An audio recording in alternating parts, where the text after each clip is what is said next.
Ассалаумағалейкум, саламатсыздар. Менің есімім Райхан. Бұл кісімен танысқанға дейін біз ол жақ стратегический маңызды осыдан оқтан жер қатты қарсыласа беріспейміз. Оларға поддержка береміз. мектебі дегеннің білесізбе? Бұл өскен жер қай жер еді? Жамбыл облысы Мейхалда. Бұл қойшымыз. Мен осы Жамбылдан ақылдармен батырлар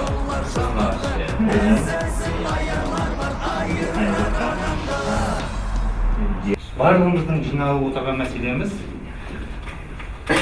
барлығымызға ортақ бала тәрбиесі. Біз 3-ші тоқсанды қосып келгенде 3-ші тоқсанда атқарған дүниенің барлығы көздеріміздің алдымызда. Біз осыған дейін былтырғы деңгейде де жоғары деңгейде іс-шаралар өткізгенбіз. Сонымен енді осы жақында ғана өткен концертті өздеріңіз көрдіңіздер, барлығымыз бірге тамашаладық. Сол бойынша куәгерміз. 3-ші тоқсанда біздің оқушыларымыз көптеген жетістіктерге жетті. Бұл білім саласында ғана емес, өздерінің өнерлерінде паш етті. Өздеріңіз көргендеріңіздей бір жылдың ішінде біздің арамызға келген жаңадан оқушылар да толықтай барлығы осы домбыраның құлағында ойнайтын деңгейге жетті. Біздің оқушыларымыз кем дегенде 2 күйде еркін ойнай алады. Оны өздеріңіз де көрдіңіздер. Белгілі бір аспаппен ғана шектеліп қалған жоқ. Олар абайтану, алаштану алған білімінен де өздерінің білімдерін шыңдады, сахнада өздерінің өнерлерін көрсетті. Сахна мәдениетін емін-еркін меңгерді, өздеріне қалай ұстау керек екендерін біздің оқушыларымыз оны өте жақсы біледі. Оны барлығымыз былтырдан бері көріп жүрміз. Енді біз көпке созбай қояйық, біз қолымыздан келгенше мектеп осы баламызды қалай тәрбиелейміз, жан-жақты қалай жетілдіреміз деген осы ойдың, осы уайымның үстінде жүрген адамдарымыз. Оны өздеріңіз білесіздер. Өткен тоқсанда біз Саят мырзаны қонаққа шақырған едік. Енді биыл осы жолы біз мектебімізде өздеріңіз көріп те жүрсіздер, біздің балаларымыз бір беттік кітап деген кітапты оқып жүр. Ол бойынша ол жалпы осы жобаның жалпы отбасы хрестоматиясы деген жобаның авторы ел бойынша жер-жерді аралап жалпы семинарлар, тренингтер өткізіп жүрген, мына өздеріңіз көріп жүрген бірнеше майдандарды жазып жатқан, нағыз сөзімен ғана емес жалпы.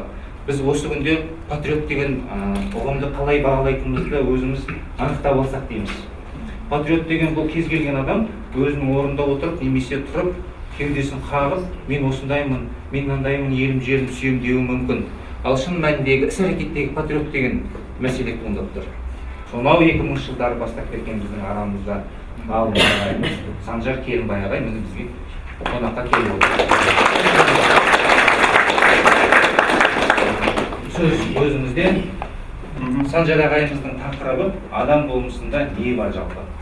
Енді Абай атамыз айтып еді ғой, бір кішкене кіріспе Абай атамыз айтып еді, жалпы адам өмірге келген кезде ішсем, білсем, жесем деген осындай дүниемен келеді. Бұл бірінші қасиеті. Кейін жатсам, ұйықтасам дейді, ал ішсем, жесем деген дүниенің, білсем деген керек дүниенің барлығын сіз өзіңіз балаңыздан көріп жүрсіз. Балаларыңыз кішкентай кезіңізде, қазіргі бақшада жүрген балаларымыз күнде бірнеше мәрте сұрақтар қойышады.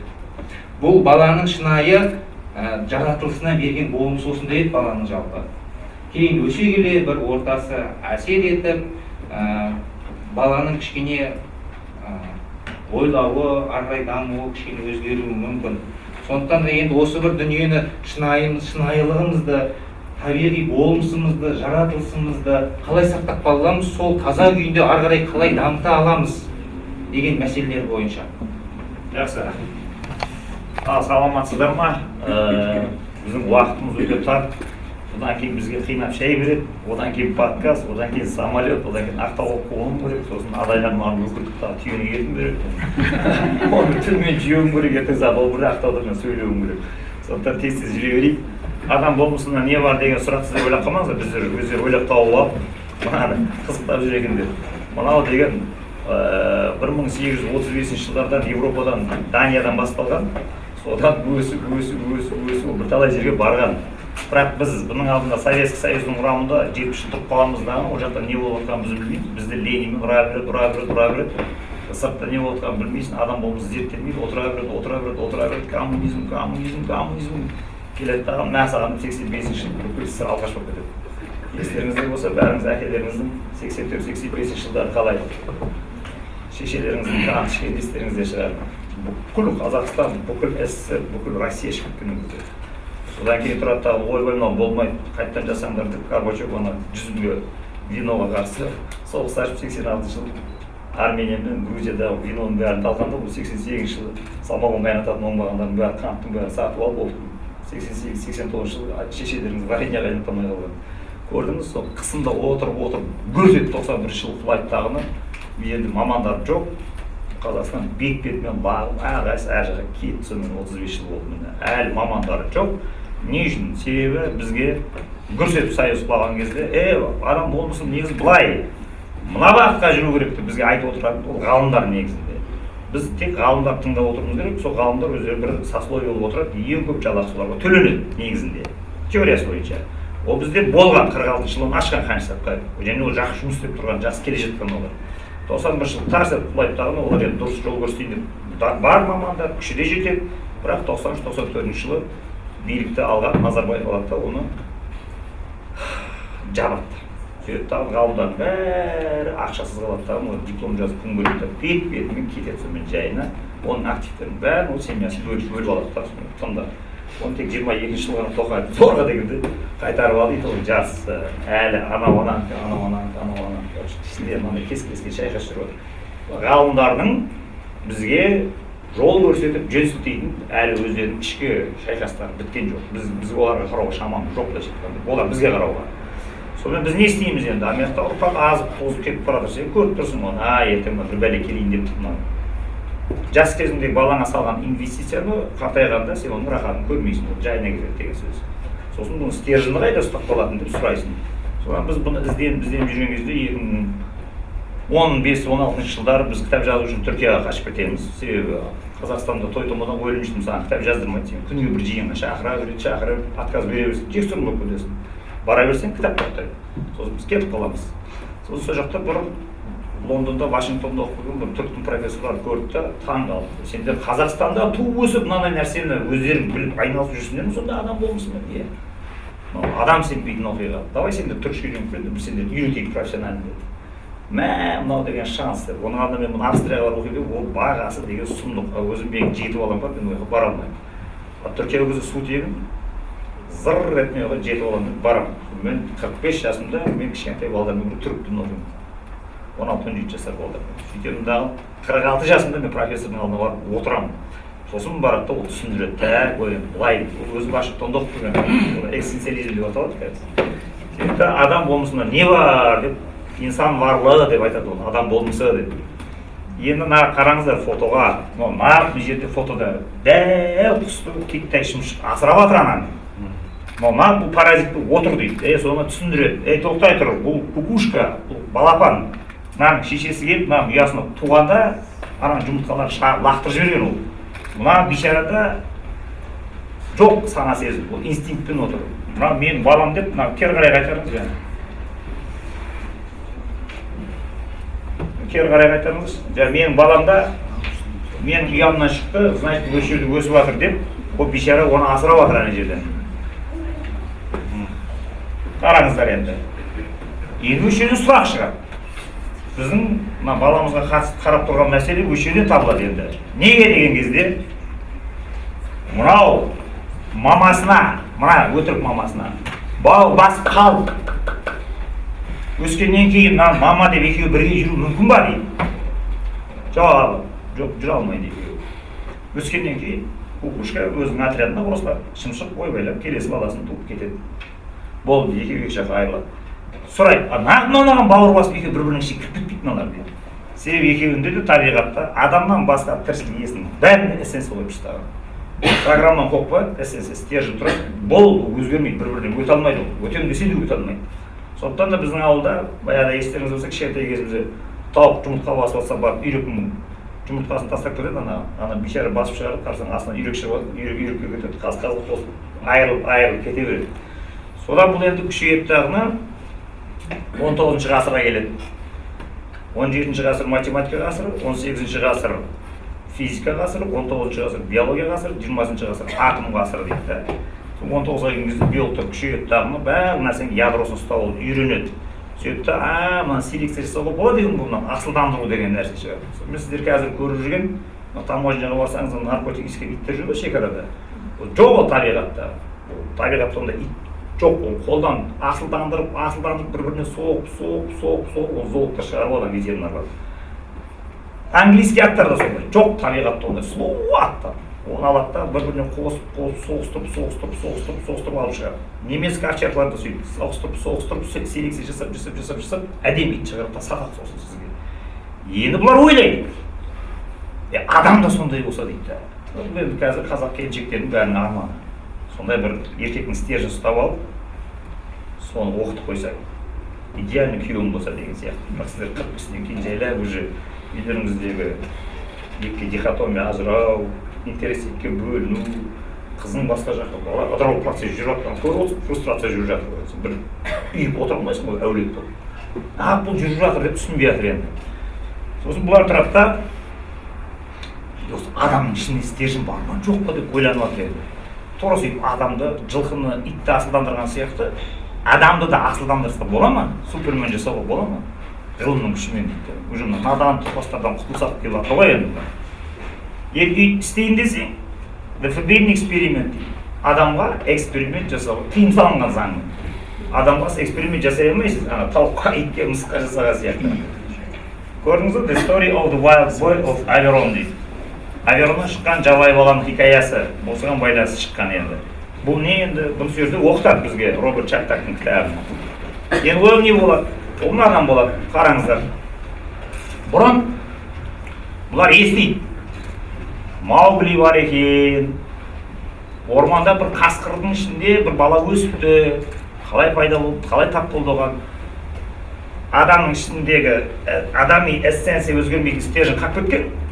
Ол қасқырлардың арасында ұлы өссе де, адамдарды көрген кезінде толқиды.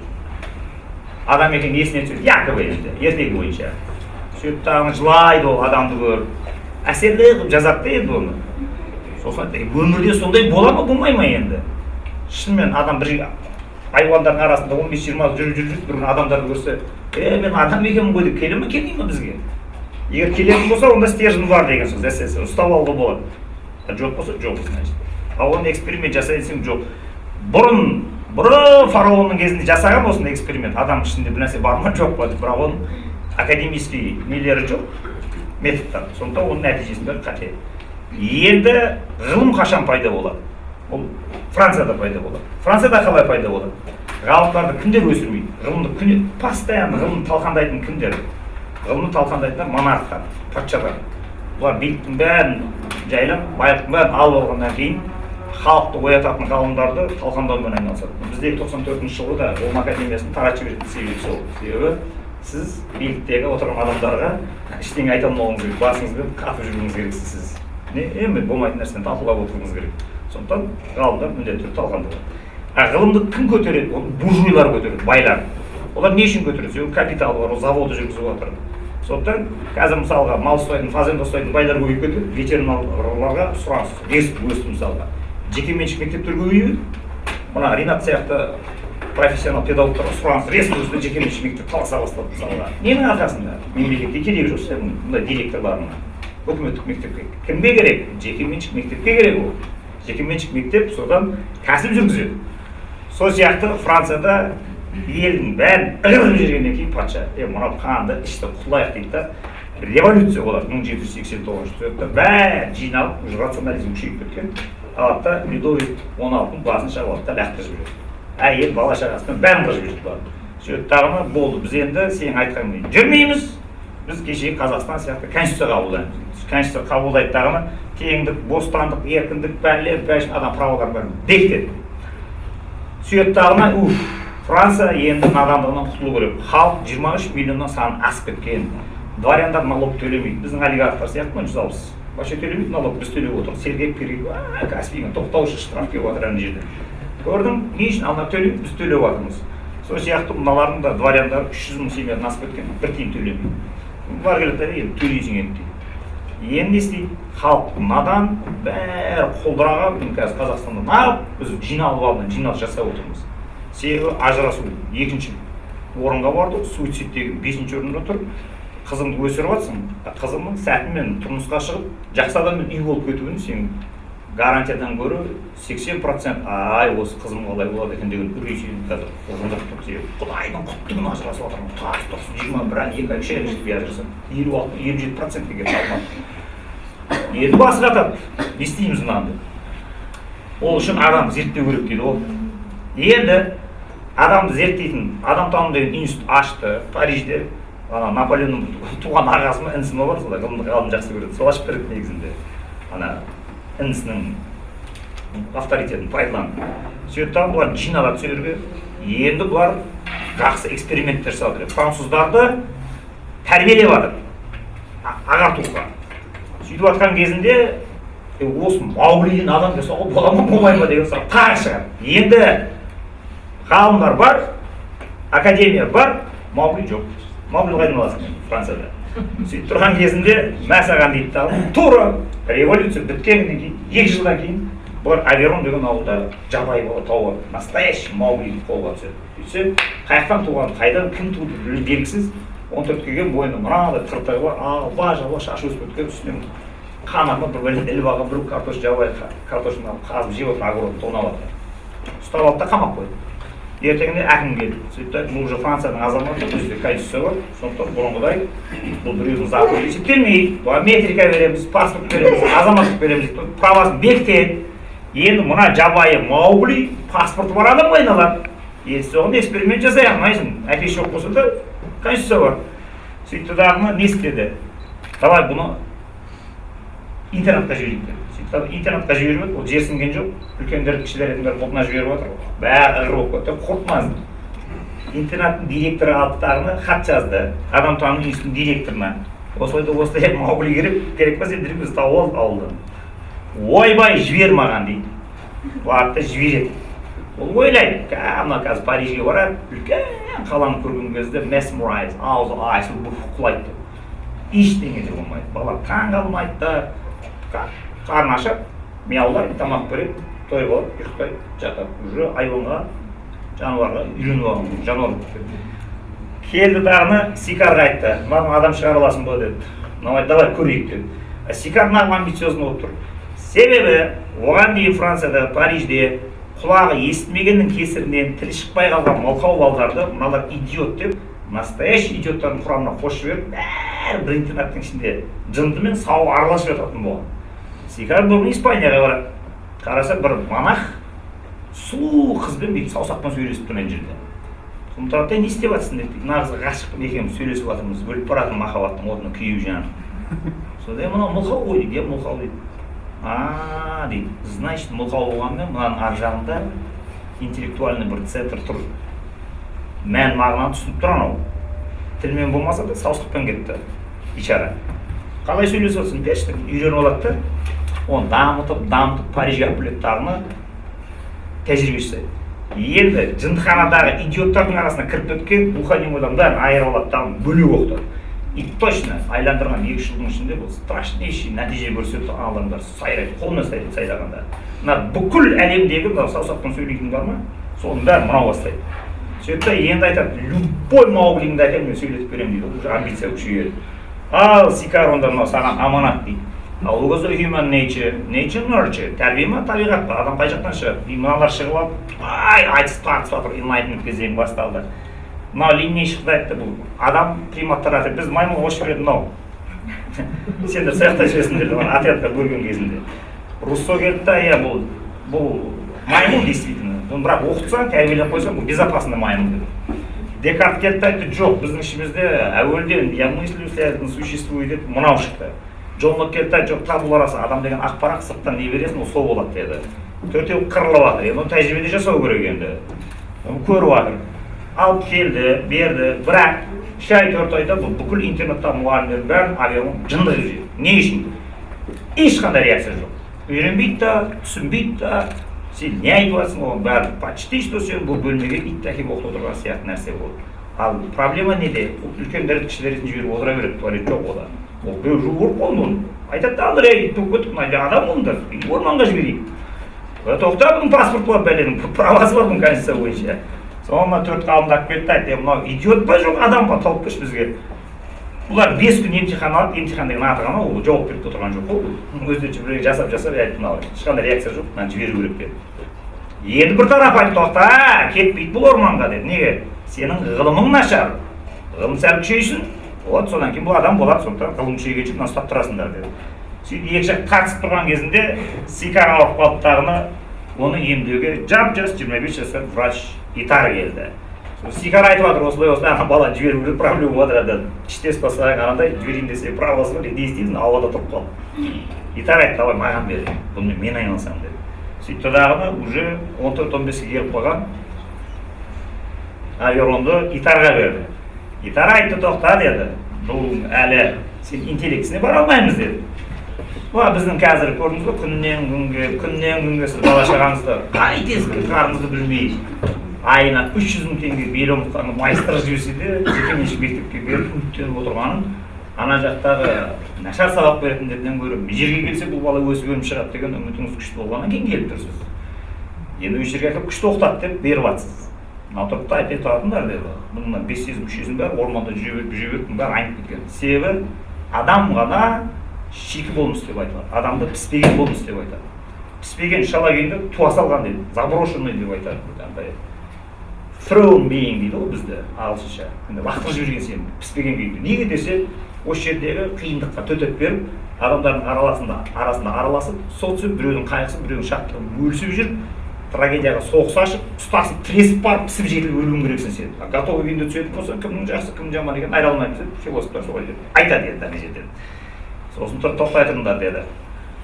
Мынау піспеген болмыс, орманға түскеннен кейін 500 мүшесі айнып кеткен, көзі, көрі, құлағы бәрі басқаша бұның деді.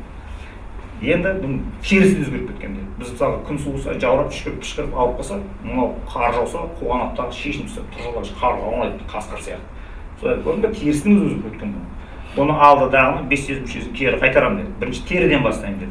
Алды да күніге жылды ваннаға шомылдырып, массаж жасап, төсекке жатқызады. Ал ол әлі жыл мен суықты айырмайды, түнде кішілерді жібереді де шыланып жата береді. Сиыр сияқты бәрі біздің қорадағы. Қыстың далада жата береді де жаурамайды. Бұл да сондай. Бұл жуындыра береді, бір-бірінің терісі жылы мен мұздайды айырған кезінде кішілерді тоқтатып қояды. Жаурайды уже. Оқ, міне терісі қайтып келді дейді дағы, унитазға отырғызады, пижама кигізеді. Сөйтіп мұнда хоп деп бір шаг алға жасайды, сосын зубной щеткаға отырғызады. Мә, мұнан қара прогресс. Ойбай, Маугли адам болып, ты чё, мына унитазға отырғызу деген ол деген үлкен жұмыстан құтылып, күнгі төсегін жуырып қолын біреу бөліп. Оған арнайы грант бөлді. Мына кемпір соны көнді мен осыны бағайын, бір айып төлейді. Оны біреу серуенге алып шығады, оған ақша төлейді. Мынау тек осы баламен айналысып, оған ақша төлейді. Берді, егер бұл Мауглидің адам жасап шығарса, все болды. Адамның эссенциясы точно ұсталды. Біз енді бүкіл білім беру жүйесін сол эссенцияға қарай ұрамыздағыны любой топас, надан, орманда туған, қалада туған, жабайыланған любой адамды әкелеміз да, ең түпкі ядросын ұстап аламызды қайтып өркендетіп жібереміз. Францияда есуас адам қалмайды деді, в общем. Бәрі қуан, бұл бірінші мәлімдемені жасағанда. Екіншіде тамақпен тексереміз деді. Адам айуандықтан адамдыққа қарай өткеннің белгісі не дейді? Таза тамақ жеуге үйрену керек. Ана орманда жүрген кезде бұл картоштың топырағымен ұра беретін тұғын. Ал енді бұл таза тамаққа үйретіп отыр. Сіздер мұсылмандар болса, бұл жерде араларыңызда, сіздер мұсылманшылықты қабылдайтын болсаңыздар, сізге киелі кітап тыйым салады. Доңыздың етін жеуге, есектің етін жеуге, иттің етін жеуге, хищникті жеуге, мертвечина жеуге, қан жеуге. Анау жылқы мен қойды да жей алмайсыз, егер тақуалығыңыз тіпті күшейіп кетсе, егер ол бісмілләсіз сойылған болса. Сіз базардан ет ала алмайсыз, тек халал деген жерді іздеп жүресіз енді. Көрдіңіз ба, ол не? Сіз ойсыз тобырдан, серая массадан сіз элитный адамға айналып жатсыз деген мәселе. Сіз аналар жейтін, тобырлар жейтін нәрсені жей алмайсыз енді. Сіз спиртной іше алмайсыз, сіз адалдан адалға, одан да тақуалығыңыз күшейіп кетсе, адалдан да тыйыла аласыз. Тамақтың өзін тартынып жейсіз, аш қарынға жейсіз, вообще оразада тамақ ішпей қоясыз деді. Сонымен есептеліп жатыр. Тексерейік деді. Давай. Бұл таза тамақты жеуге үйренді. Бір күн алып тарс еткізіп оны басып бір зат лақтырып жіберді. Жемей қойды. Ух ты деді. Тағы да бір шақ деді. Мынау қара уже адам танымады, уже тамақ. Бұрын жабайы болса ұра беру керек еді соны, шөп-пөгімен қосып. Сосын бұл 1-ші жылы мәлімдеме жасады. В общем, кеп қалдым деді ғой есіктің аузында. Әйел енді бірақ 2-ші жылдан бастап кризис тоқтады. Бұл сіздердің қазіргі бала шағаларыңызбен араларыңыздағы көзге көрінбейтін проблеманы сіздер сезіп тұрсыздар. Интуитивно байқайсыз, бірақ точно дөп басып айтуға ғылымыңыз жетпей тұр. Ол не дегенде уже web of meaning дейді. Web of meaning деген смысловая паутина. Сіз ағайын туыспен, коллективпен, ел-жұртпен араласқан кезде мән мағынамен адамгершілікпен кодовая этика дейді. Кісінің көңіліне қарау, қайтқан кісіге көңіл айту, қуанышын бөлісу деген сияқты заттармен жүріп жатасыз ана жерден. Ағайын туысқанмен де солай араласасыз. Үнемі сыйластық, туған күнді құттықтау, осындай заттар сізді социум жүйеме ұстап тұрады. Бүкіл халықтың деңгейіне шыққыңыз, наурызға шығасыз. 20 миллион адам. Болмаса айт намазын беріп қояды сізге. Бар, бұл жерде намаз оқиды адамдар. Енді мынаны алып келіп тағын осы web of meaning, мән мағына торабына әлеміне алып келіп кіргізейін десе, мына бейшара торуда қалды, сөйлемейді. Бұның расчеті бойынша сөйлеу керек. Не үшін? Себебі құлағы керең адам ғана сөйлемейді. Құлақ естісе, естігенін қайталап сөйлейді. Глухонемой деген содан шығып тұр ғой, глухой болып тұр ғой. Амада ашық. Сол тұрттағын айтты, онда бұның дегені тілінің мышцаларының бәрі, артикуляцияның бәрі босап кеткен. Значит, менің мышцаларының бәрі жаттығып жасап күшейтетін болса, мына сөйлейді деді. Соңғы 6 жыл таңның атысы, күннің батысы бұл жігіттерге тілге жұмыс істеді. Мына тілін кәш шығарам. Действительно, 2 жылдан кейін лайк деп сөйлеп жүрді. Power progress, сүт деген сөз шықты мына ауыздан. Ойлады ол, сүтті айтты, демек сүттің мағынасын біліп тұр. Сіздер сүт деп айтқан кезде ол ассоциация болады немен? Сиырмен. Ауылда өссеңіз, конечно. Ауылдың баласын сиыр десе, сиыр айдап келе жатқан, уже бұзауы, жеңгеміздің сауы отқаны, қайынғар қалып бұзауы деп тартып тұрғаны жіберіп, байлап отқан елестейді. Қалалардың өскен балдарға сүт десе, оларға тетрапакет елестейді. Бұзауды ала алмайды уже. Жоқ көрмейді ол. Енді сол сияқты мынаған келеді, лайк десе, бұда тетрапакет те жоқ, сүт те жоқ, шөп те жоқ, почистің жоқ. Сосын айтады, онда бұл шөлдеген кезде айтатын шығар. Жоқ, бұл тоқ болса да шөлдемесе де. Көрінген заты лайк, сүт деп айта береді. Үйін жазасыз, молта түсіресіз. Адам хомо сапиенс шыққаннан бастап тас қашап бір бәле жүрмін анау. Соның бәрі осы бас бармаққа негізделіп тұрады. Ештеңе өзгерген жоқ. Одан кейін дамып жатыр, гаджет, космостар енгетті ма? Бәрі осы 5 саусақпен тік осыны отыра бересің. Бас бармағын шауып тастайтын болса, өте қиын жағдай осы класс ештеңе ұстай алмай қалады. Сондықтан орта ғасырларда соғысқа қарсыласын жеңгеннен кейін екінші қару ұстамайсыңдар деп бәрін отырып бас бармағын шауып тастайды, себебі сол мынаған. Сол маған енді бұл үйретіп жатыр, сол айтады, жоқ дейді, мынау вообще мынаның ішінде креативность, бірдеңеден бірдеңе жасауға деген потенциал полный тұйықтауға, жоқ, мынау айналып кеткен. Енді бұл бір нәрседен бір нәрсе жасайтын уақыты болды бұның. Енді креативность деген ең шешуші шайқас. Адамның ішіндегі потенциалдың жаңа тың мүмкіндіктер алдынан туған кезде қорықпай ұстап алып, жоқтан барды, бардан барды жасап кете беретін ол құдіретті болу керек. Осы жерде отырған мамалар, жасы 45-50-ге келген, сіздер кішкентай кездеріңізді еске алыңыздар. Сіздер өздеріңіз туып өскен ауылдарыңызды естеріңізде шығар. Қызылорда, Ақтөбе, Жезқазған, Шымкент, Қотай самасын, Жетісайдың бір түкпірінде туып өстіңіздер. Ауылда не душ жоқ, не ванна жоқ, сен постоянно шомылып алмайсың. Ауылда біз 80-ші жылдары кішкентай біздің тасас қыздар шаштары биттеп құрттап біз өмірі былай суға шомылып жататын нәрсе балшықпен ойында бір бәлелер жасап. Солар мысалға кейін өскеннен кейін сен 10 жасқа көпсіне бейші келген кезде көрсең сен ана қыздар тұрап табиғи мысап келеді ғой, аузын ашып қойып қалай түлеп кетті ана қыздардың бәрі күн кеше балшықта отырған. Ол былай сіздерді 5 жастарыңызда 6 жастарыңызда шешелеріңіз ойлап тұрып шілдеде үйге қамаған, басыңнан күн өтеді кір деп.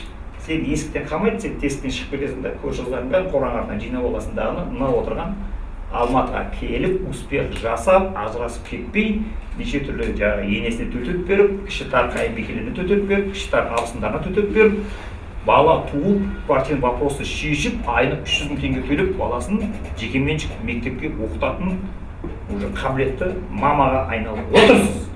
сіздің осыншама успехқа жетуіңіздің алғашқы исправный точкасы қайақта исходной точка дейтін болсаңыз, сіз кішкентай кезіңізде балшықтап торт жасап ойнағансыз.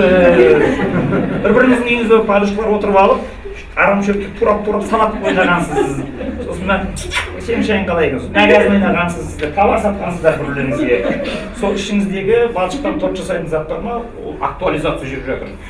Неғұрлым балшықтан көп ойнасаң, соғұрлым сен жаңа әлемге кірген кезде квартира вопросы оны үйреніп аласың. Ешкім сіздерге үйде современный мирда былай болады деп үйретпейді қыздарға, әйелдерге. Квартира алып ішіне келіншектерге. Ой, ішін сәндеген кезде қайдағы жоқ заттардың бәрін іліп, сіздерге ешкім вкусты үйретпейді, бүйтпейін деп. Қалаға келесіз, бір жылдың ішінде шашыңды мынандай копейктерді жалғап алып шыққан кезде құлайды, баяғы сен менсіп жүрген еркектердің жынды болып кетеді. Көрдіңіз, соның бәрі төменнен ұрып жатыр ана жақтан. Енді келіп тағына осы Алматыға келіп, ақылды мамалардың бәрі тұрды тағын, енді балдарын ауылды балшыққа өсірейін десе, микроб шығады. Балшықтан тыйып, ала потенциал шықпай қатсыр да. Сондықтан балдарыңыздың қолына тасбақа да келмейді сіздердің. Мен сенің жасыңда деп бастайтын ақылды естеріңіздерші. Мен сендей кезімде деп бастайсыздар әңгіме. Түсінбей отыра берді аперон сияқты жерден. Бітейсіздер. Өздеріңіз ауылда өскен жігіттерге күйеуге тиіп алып осындай жарқырап жайнап отырсыздар. Енді баланы ауылға жібер, балшыққа ойнап келсін десе, аты шағылмаса қайтесің деп. Араға талан өскен баланы күйеу болып отырсың ғой. Ішінде 5 атаға туып алдың ғой. Иммунитеті қандай, ауырмайды. Көрдіңіз, мынау тұрды айтты, маған ештеңе істете алмайсың. Бұл уже балшықтан торт жасап ойнай алмайды. Айтты, мынау адам, демек не деген сөз? Бұл адам бола алмайды. Адамдар әлеміне кіре алмайды, ештеңе жасай алмайды бұл. Бұған сен жаңа бірдеңе шығатын болса, бұл тынды, бұл тіреледен еді. Үшіншісі деді, әділдік сезімі деді. Адам болу үшін қиянатты, әділеттікті, справедливость деген нәрсені біліп. Ешқайсысы сіздердің әділдікті айыру үшін барып юрфаққа оқытпайды, мынау әділдік, мынау әділетсіздік деп. Сен оны априори фытрат дейді, туғаннан біліп тұрасың. Сәл ақын жеген кезде бара жата қаласың ана жерден. Көрдің, туғаннан бар. Мынада сол жоқ деді. Қасындағы серіктер айтты, давай тексерейік онда. Алды да бұны ни за что ештеңе білдірмесе қараң бөлмеге қамады. Осы қарсыласты кірмеймін мен, не істедім мен деп. Қараса да біліп тұр ғой деді. Айтты ғой, сана сезім бар ғой. Жоқ деді. Не үшін деді? Себебі әділдік сезімі ол қай кезде бар білесің ба деді. Өзіне емес, екінші біреуге қиянат жасалған кезде соған заступаться ету керек болды. Көрдіңіздер ме? Сондықтан коллективте бәрінің жұмыс істегісі келмейтін себебі, коллективтің көп қалатын себебі бастық қол астындағы бір қызметкерге өзінің личный неприязнімен соңына түсіп алып табит ететін болса, жиналыста андайдан мұндайды көрінген нәрсеге придираться ететін болса, коллектив ананы қорғамайды. Әділетсіздікке қарсы тұрмайды. Қойшы өзім осы жұмысқа зорға тұрмын, кредитін жауып отырмын, директормен ұстасқаннан пайда таппайсың, ертең мен жұмыстан шығарып жүріп, онда маяқ атасы краю, я ничего не знаю, артық шегінген кезде ана таптап жібереді, коллектив өліп қалады. Сондықтан Қазақстаннан көп адамдар көшкісі келетін, кеткісі келетін себебі сол, ешкім жақтаспайды. Әркім өзінің правасын качеттеп жүрді ана жерде. Жеге. Аверон сияқты қалды ғой айтқанда. Қазақстанда давление күшейіп бара жатқан себебі сол. Адамдар қазақтар жануарланып жатыр ана жерде. Әділдік сезімі өліп жатыр. Сондықтан айтты олай есептелмейді деді. Мынау қысқа бір адамға қиянат жасалған көріп, не алып тиісіп жатсың ғой, нағыл бол саған деп айқайласа, онда мына адамдан отыр деп айтамыз деді. Өзіне есептелмейді деді. Төртіншісін тұрамын деді. Шаттық сезімі деді. Ол не деп? Адам эмоциясын сыртқа шығарып шаттану керек деді. Қасындағылар айтты, шаттанады бар ғой деді. Қалай деді? Екі жағдайда шаттанады. Қай кезде? Біріншісі обед деген кезде тәрелканы қояды. Екіншісі кешке серуен деген кезде. Ал максимум ит қой деді. Сіздер естеңіз бе? Итке баяғыда әсіресе қыстың тамақ бер деген кезде, тамақты алып шыққан кезде ит тамақ келе жатқан көрді. Екіншісі итті жібер ана, біраз тұрып қалды деген кезде, мойнынан барып, мен шынжырын ағытқан кезде аяғыңды жалап, қуанғаннан секіріп, етін жалап береді ана.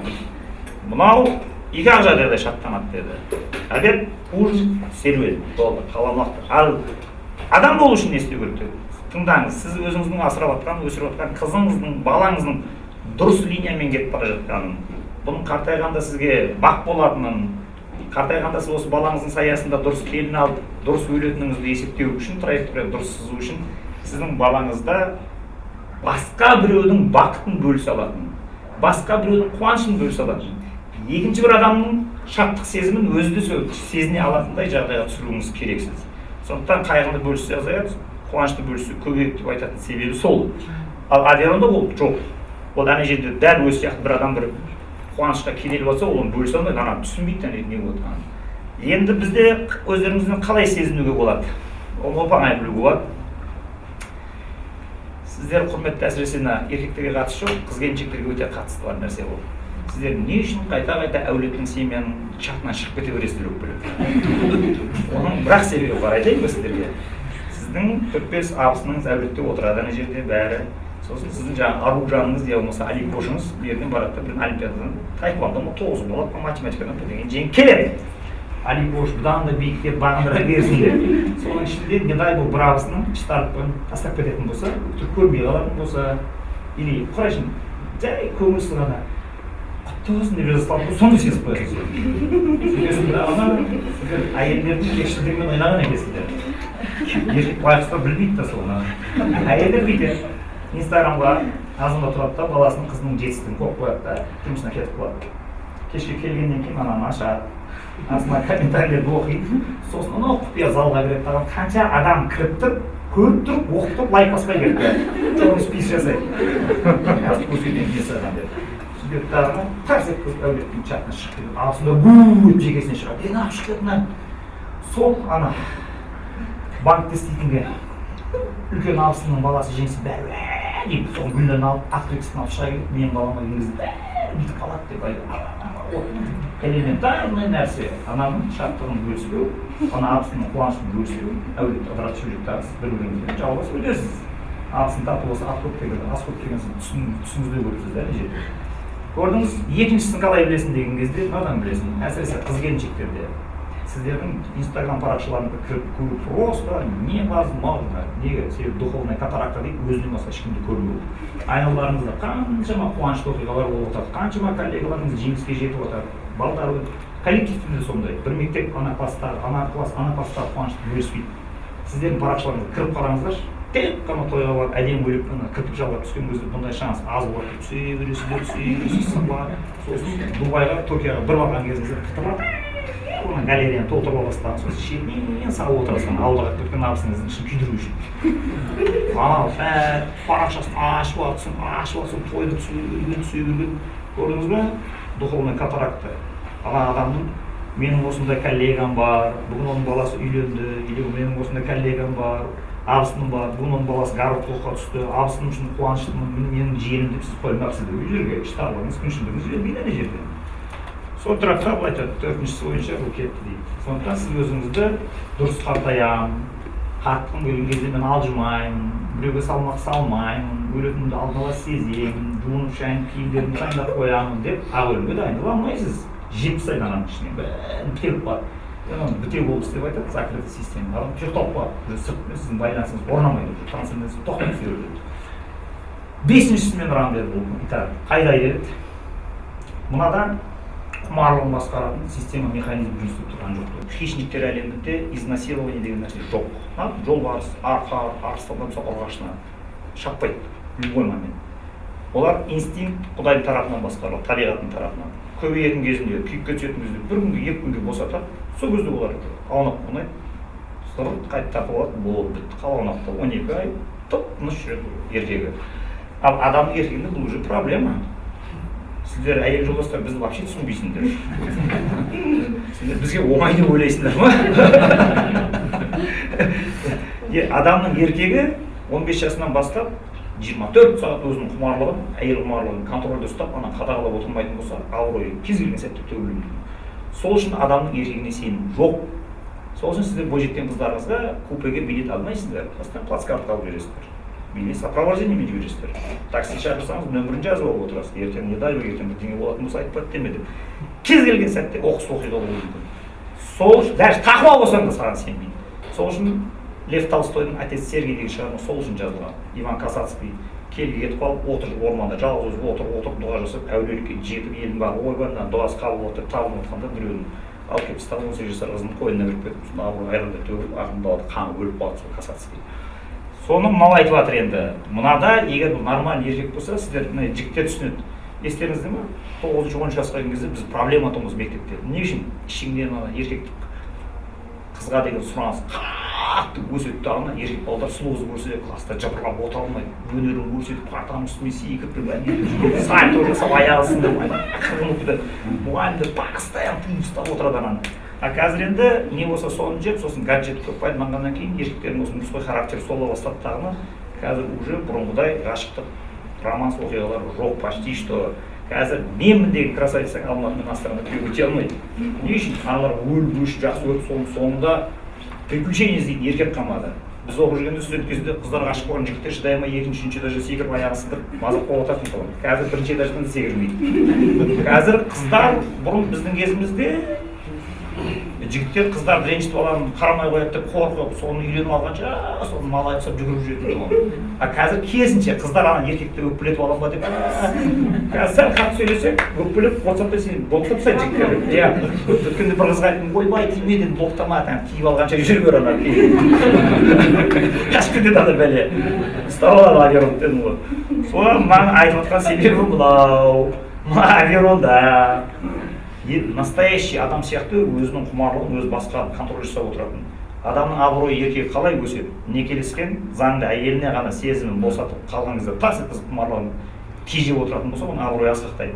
Ал егер ол левый жүріп, көрінген жерде харасмент жасап, бөтен жерде басқа әйелдерге қырындайтын болса, оның абыройы қалай? Сен артыңа сөзлеседі, барни, пәле, пәшін, анау, тон, жуан деген сияқты атпен сен көмеден жерде. Сонымен құлайсың. Оның Құрандағы көрінісі Жүсіп. Зылиха оған жабысқан кезінде бұл қашып кетіп зынданға түсетін себебі сол. Құмарлығын өзі басқарып отыр. Ал Аверонда ол жоқ, оны тексерейік деді. Сөйтті красавица қыздарды бұл қонаққа шақырды. Енді ана сұлу қыздарды қарама-қарсы отырғызып қойса, может бұл еркекті немен толқитын шығар ана сұлу қызды көріп деп. Францияның мынандай красавицаларына әкеліп отырғызып қойып, қарама-қарсы отырғызып дастархан жайып, иттің баласы 20 жасар жігіт уже келді де ана қызға қарап толқудың орнына алдында отырған икраң бәрін тиіп жеп алса, қалған бәрін бана-санан бәрін етегіне салып алып далаға көміп тастады. Ит арайды деді, болды мынау. Мындай шаруасы деді, ол ғой деді. Бұған не керек саған? Сонымен айттым, мен бұны құртамын енді деді.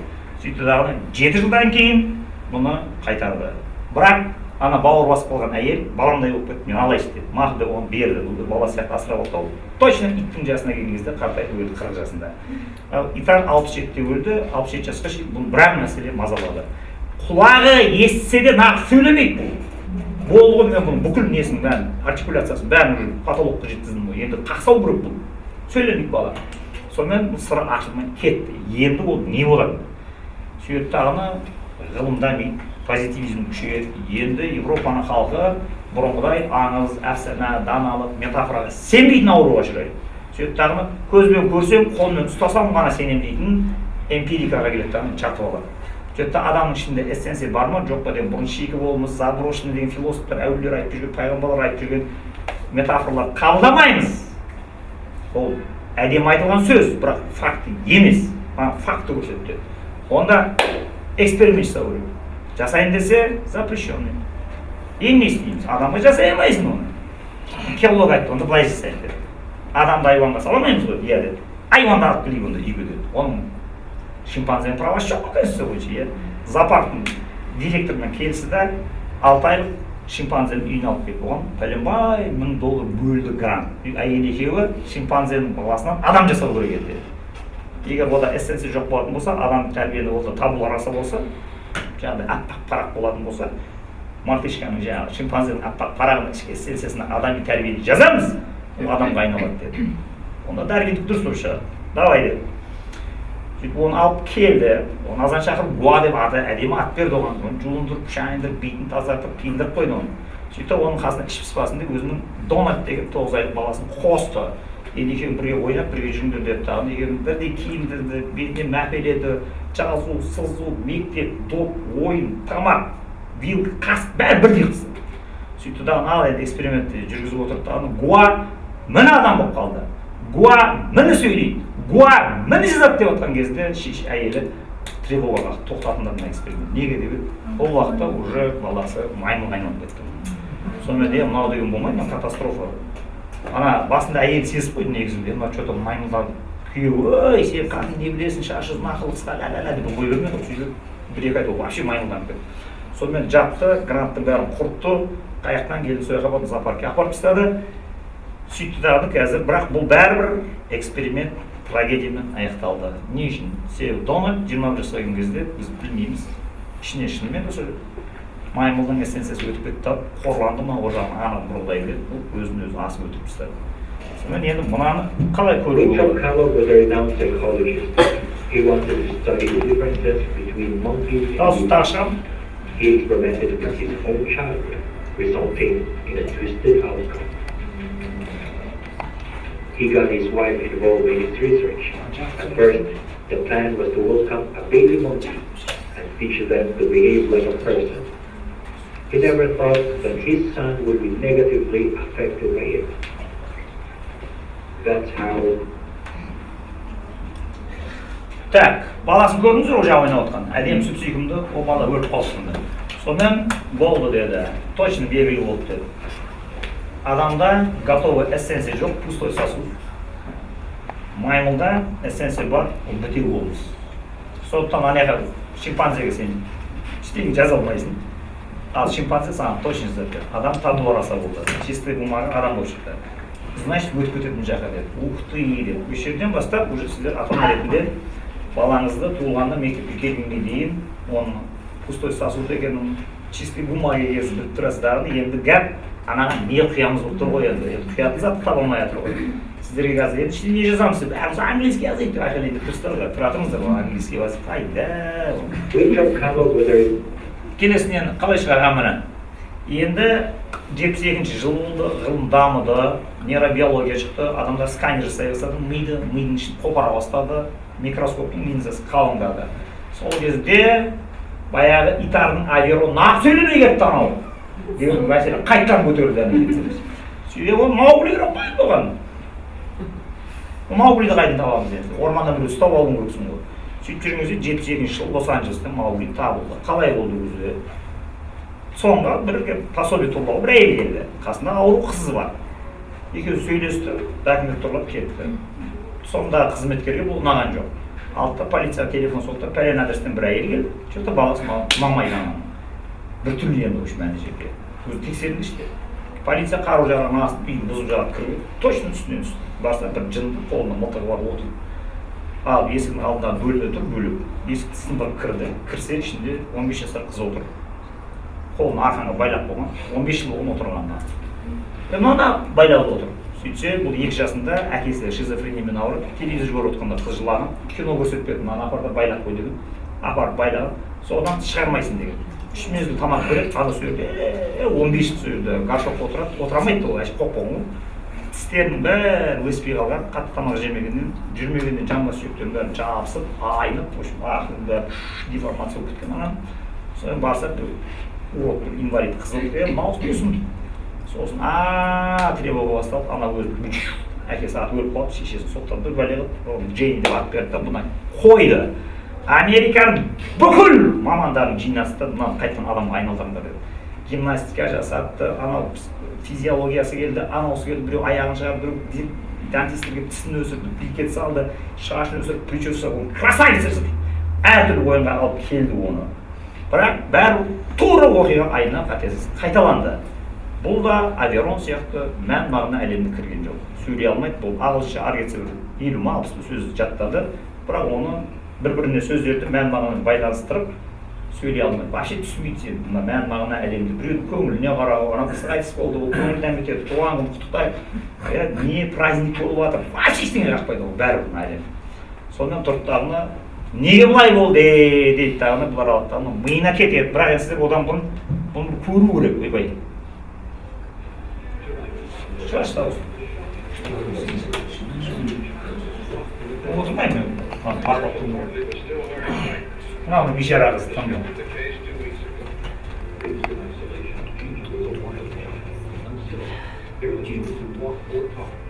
The indications are that she was beaten for making noise. With footage never before seen on television, Nova follows the controversial efforts to unlock the secret of the wild child. Сонымен бұл болмады бұл қыз. Бұл қыз болмағаннан кейін не істеді? Бұны алды дағына журналистер шұқылай бергеннен кейін жаңағы Аверон көреміз деді. Аты жөнін полный өзгертті да, адам білмейді интернетке апарып тықты дағына, ешкім бұған келмесін деп жолын бәрін жауып тастады. По-моему, әлі өлген жоқ. Сол жерде бір жерде қамауда тығылды жатыр. Сөйтті дағына енді микроскоп үлкейді, әкеліңдер беріп оның миын көрейік деп көрді. Сол кезде міне құрметті ата-аналар, сіздердің Құдайдың құтты жіберіп жатқан қателіктерін осы жерден шықты. Так, бұрын Итар 1708 жылдар бас жетпеген тұғын. Ақ сөйлемейді мына бәледе.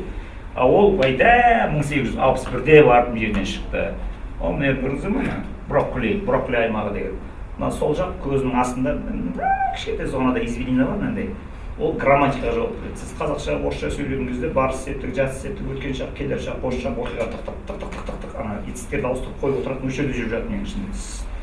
Енді сөйлейсіз. Болды ғой, сөйлеуді үйреніп алсаң, сөйлей бермейсің ба? Жоқ деді. Арада 10 жыл өткеннен кейін, 15 жылдан кейін мына бәле табылды.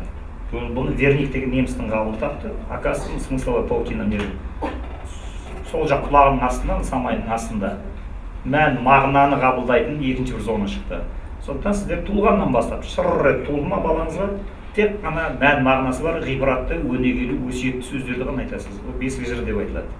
Бұл жақтан сіздер туылғаннан бастап менің балам осы ма, басында бақыт құсы ма, ғайып ерен қыршыл тегін бөбегімнің досы ма, менің балам жүзіктей болар ма екен келбетті, ажарың ай толсын деп, иллалла деп тербеттім, ла илаха илалла да пайда бар, Мұхаммедтің үмбеті, осындай бөбек қайда бар деп айтып отыруыңыз керек.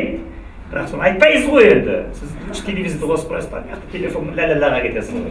И сол кезде мына жағыңыз сіздің уже поражение болады. Кетеді.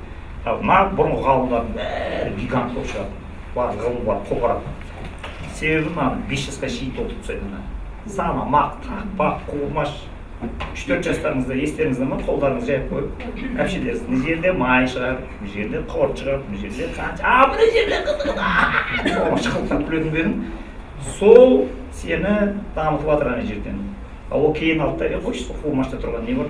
И вообще жындылар кетті, былтыр лагерьде көрші кемпір келіп, Санжар балаларын жинап алып оқытып отыр екенсің. Менің де немеремді осы сенің балаңның жасы ойнасын деп. Баласын азынан кешкен отырғанда екі сөйлем ұрайын бар. Балдар айтты маған, немене бәле? Кешке дефект болып кетті, концерт болады Шымкенттің.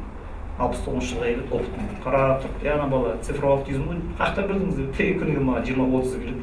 Жестіні, походысын тайын ғой, мен бұларды береді, шақырып алып, онымен емтиханға түсіп, тыныс шақырбасын адам болмайды деп. Кешке шешесін шақырды. Шешесі енесімен келді. Сосын айтты, мына балаға не істедің, шынды айтшы деді. Сөйтіп қасында отырған ветеринар бәдіршісі арыстасын, мен айтайын деді. Бұл баламның тілі ағылшынша шығарам, өскен кезде IELTS-тан 9 патолог алсын деді да, 2,5 жасынан бастап оған английский мультфильм көрсетіп баласына андай болып қалды деді. Сонымен тыңдана баласы. Көрдіңіздер ме? Бұл жерден сол жақ құлақтан английский кірмейді. Бұл жерден бесік жыры кіру керек негізінде. Ол тынды өлдің бәрін жапты ана жерден. Сонымен тұрды енді Джейни 14-те айта берейік те бесік жырын. Задним числом болса да. Айта алмай қалды. Не үшін? Мы оптимизация жасайтын болып шықты. Ол не оптимизация? Оптимизация дейді қысқарту штатта. Мына екі зонаның бәрі 12-13 жыл ашық тұрады, күтеді. Егер сен мағыналы әңгіме келмейтін болса, грамматикамен сөйлемесең, ол айтады, мынау бәрі сөйлеп жатқан жоқ, құр расход кетіп жатырсыз. Былайша артық бөлменің светі жанып тұр деген сөз. Жабындар. А бұл билет в один конец. Бір рет жабылады, қарғыры кетпейді. Бұл биологический процесс уже. Сен сыртынан бесік жыл айтып ашып бере алмайсың каналда. Бір рет жабылады, кері қарай қайтпайды. Көрдіңіз ба? Сондықтан уже ана болу деген оңай шаруа емес та. Сіз уже балаңызды көтергеннен бастап, оның құлағына не қоятыныңыз уже қолыңызда қарулы тұру керек ана жерден. Оның бәрі ысырдың кезінде жойылды. Кемпір шалдар өзін білгенмен ыңылдап келді да. Ең соңғы кемпір сапырдың айта алатындар 2001-2005-80-90-ға бөліп бітті дағыны. Қазіргі әже деп жүргендеріңіздің бәрі 60 жыл туылған комсомолкалар бар. Не айтады ол? Комсомолкаларыңыз. Сонымен бұның миы тоқтады. Енді бұл мен 12-13 жас деп тұрмын ғой. Это еще цветочек, қазір страшный нәрселер шығар. Мұнаны көріңіздер ме? 92 жылы мен саған экзистенция міне Оксананың оқиғасы. 92 жыл Украина бір хуторға перепись населения болады, халық саны мұғалімдер барады. Барса, үйге кіреміз, есіктің алдында натуральный 18 жасар бір қыз ит үріп тұрған жерден. Иттен вообще айырмашылық жоқ ма? Шошып кетті, мынау сөз ит кіргізбей тұр бізді адам. Соны полиция шақырып, ол аудан, облыс, Киев, вертолет, полиция, бәрі басты ана жер. Артымда ит ұстап алып, мынау не бұлай болды? Ал тексерді. Оксана адам сияқты сөйлей алады. А неге сөйлейді? Себебі 5 жасында дейді, шешесінің қасында өскен. Сондықтан сөйлеу үйреніп алған орысша.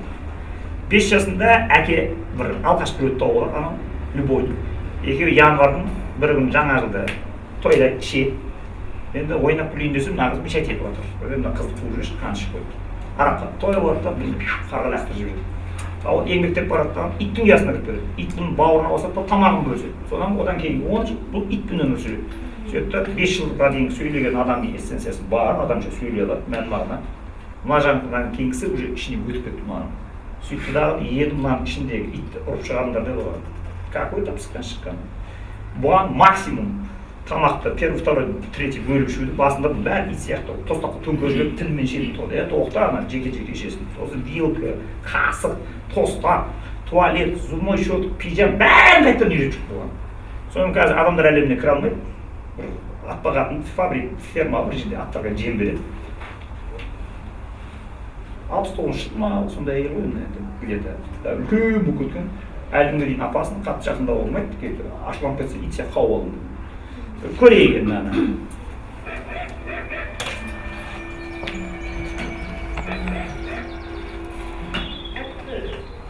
Like some kind of strange work.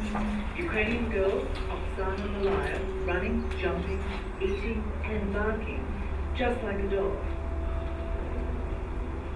But this is no fraud.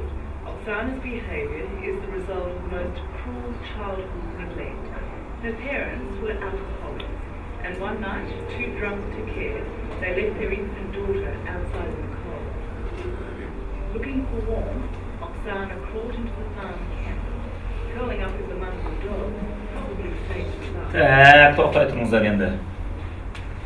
Енді осы жерден бір мәселе, жақсы. Oksana адам болмады, қалды, жүр әлі жоқ. Енді сіздер бүйтіп айтсаңыздар болады маған. Құрметті спикер, жақсы, маған өте қызық екен көзім, шешен сөйлейді екенсің, адам тартып алады екенсің. Бір логикалық сұрақ бар енді. Иә, сіз осы бізді случайно біреулермен шатастырып алған жоқсыз ба? Кешіріп қоярсыз. Біз Алматыда тұратын элитный қазақтармыз. Біздің бала-шағамыз жекеменшік мектепте оқиды. Біз цивилизацияда отырмыз. Сіз білесіз бе, Алматы, бұл жерде медеу бар, цирк бар, бұл жерде оқушылар сарайы бар. Сіз не қайдағы жоқ, атам заманда тұр, ит-биттің бәрін жинап біз қорқытасыз. Бұл не сұмдық? Жарайды. Францияда біреу ойнастан туған баласы орманға тастап кетіп, жабайы болсын. Жарайды, бір алқаш қызын ит қылып алды. Жарайды, келіп баласын маймыл өлтіріп алды. Маған не қатысы бар оның Алматыда отырған? Дейсіз ғой енді. Дейін десеңіз мынау шығар енді. Популярный во всем мире бренд зашел из Казахстана. В социальных сетях появляется все больше кадров, где дети и подростки надевают маски, которые животных.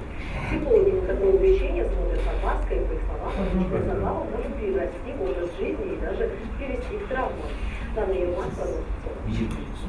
У детей и подростков по всему миру появилась новая увлечение под названием пародика. Все, кто в теме, надевают маски, ходят на четвереньках, имитируя движение животных. Соцсети пестрят кадрами соседних стран. Произошло и до Казахстана. Пользователи делятся кадрами, как по улицам Алматы, Астаны и Семье гуляют подростки в масках зверей. У некоторых даже есть золотые хвосты. Жағыңыз.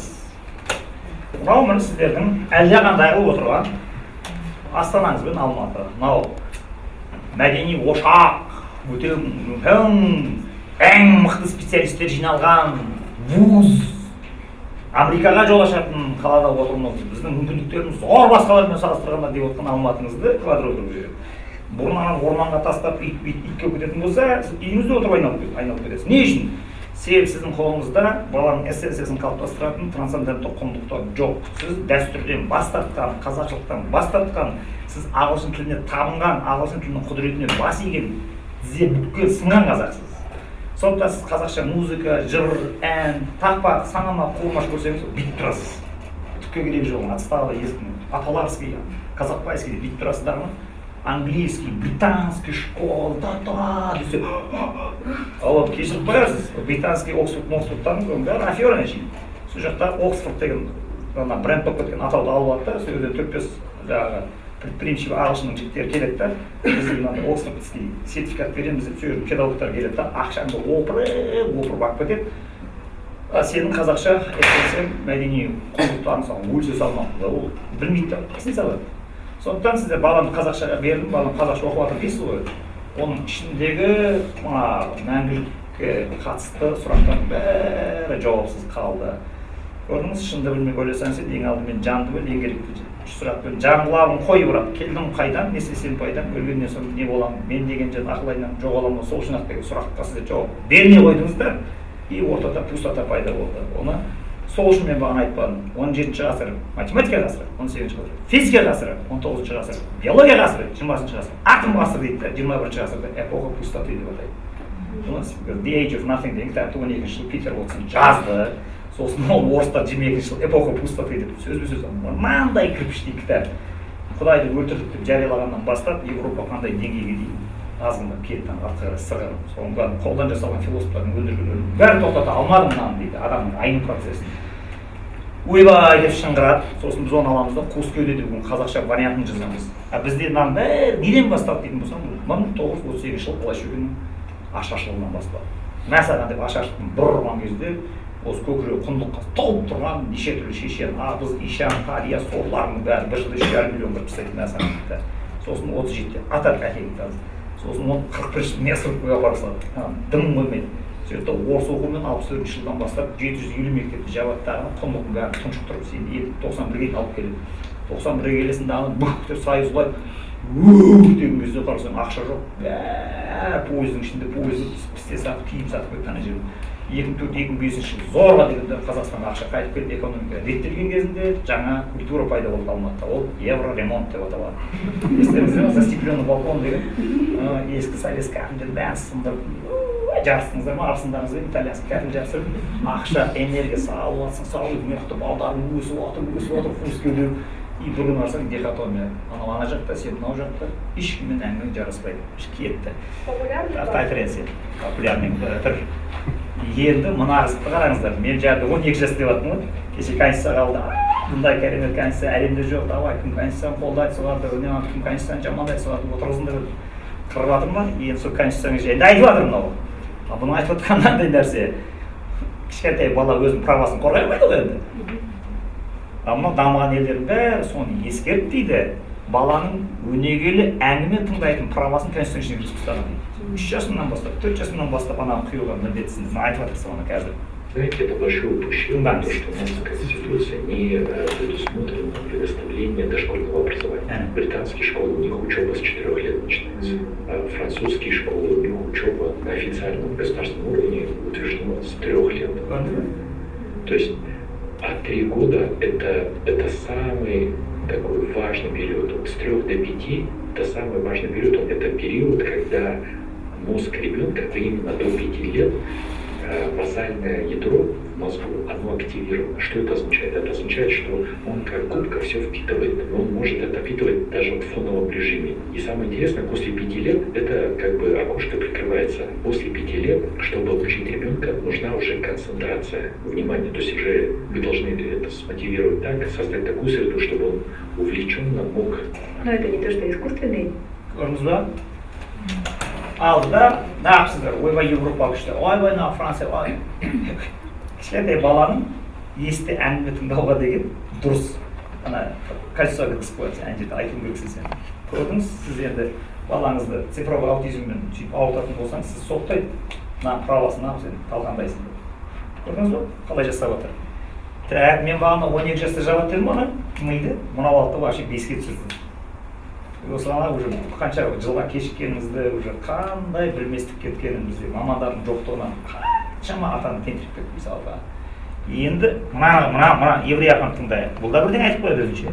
Вот ребенок гениальный в районе 5 лет, а в плане языка это еще более важное время, потому что так Всевышний распорядился, что любой здоровый, мы типично называем, да, ребенок в состоянии выучить родной язык и еще несколько, тоже по алгоритму материнского языка, если в этот язык погружен, за 5 лет. Вспомните девочку Маугли в Индии в 60-е годы. Девочки выжили в джунглях каким-то удивительным образом. Им было больше 5 лет, им было так навскидку 7-9. Ученые всего мира с ними работали. Никто не мог научить их человеческому языку. Представляете, как важно дать ребенку языки до 5 лет. Ребенок гений в это время. Мы упускаем этот период, чего делать нельзя. Ол специалисттер қалай сөйлейді. Канон оқуы қайда? Канон ата-аналарға берілетін. Құрметті үйленіп отқандар, үйленгеннен кейін сақ болыңыздар, ертең туасыздар, балдарыңыз мынандай деп үкімет ғалымдар қайда? Қайдан білім министрлігі, қайдан оқулықтар жасайтындар? Нағатынан білмейді адамдар, нағатынан далбасылар, коучта өтірік нелер тыңдап отырсың сен. Қыздар, өздерінің праволарыңды қорғаңдар, самооценкаларын көтеріңдер деп. Сол ғылым болсын. Адам қолдан искусственный образын өзі самооценкасын көтереді. Қатырасыздар, есіңдерді мынауымда аяқтан жын. Мұның бәрін білінбейді. Оған қараңыз, бесік жыры, бата, санама, құрмат, жаңылпаш, ерте қисса. Сіз 5 жасар балаңызға кешіріп қоясыз. Математика, физика, тарих үйрете алмайсыз. Ол қабылдай алмайды ол жастар. Ол тек мынандай санама, құрмаш, тақпақтарында ғана жаттайды. Болды. Нан берсең бердің, бермесең эссенция айни деген ана жерде. Көрдіңіз бе? Телефон арқылы любой квадроглер бар. Эссенциясы баласын қалыптап отырған. Сондықтан ертең мен өзім ойбай Ақтөбеден едім, Қызылордадан едім, мен 64-ші атам Бұхарада оқыған, Құранды оқыған кезде сырдың терісі ақ жіберетін деп жүрсіздер ғой. Атаң қанша судың терісі ақ жіберсе де сенің балаң ол емес. Бұл басқа су жаңа болмыс. Бұл сен нөлден бастап қалыптастырасың ана жерден. Көрдіңіз? Сондықтан ана мен генетиканы тұрып келе жатырмын, тұқымымыздан нашар адам шықпайды деп отырасыз ба? Қыздың лезбий, бала гей болса, сосын менен көрмеңіздер. Аман қалып деген күннің өзінде ана ара жүріп туды алып келіп үйіңізді деп отырмасын, ЛГБТ бұларға атамды. Көрдіңіз, қалай айыды анау жерде. Енді мыналар нақ қолға түспей қалды. Қолға түспей қалған себебі 19 ғасырдың екінші жартысында қазақтар шамадан қатты оқып кетеді кітапта.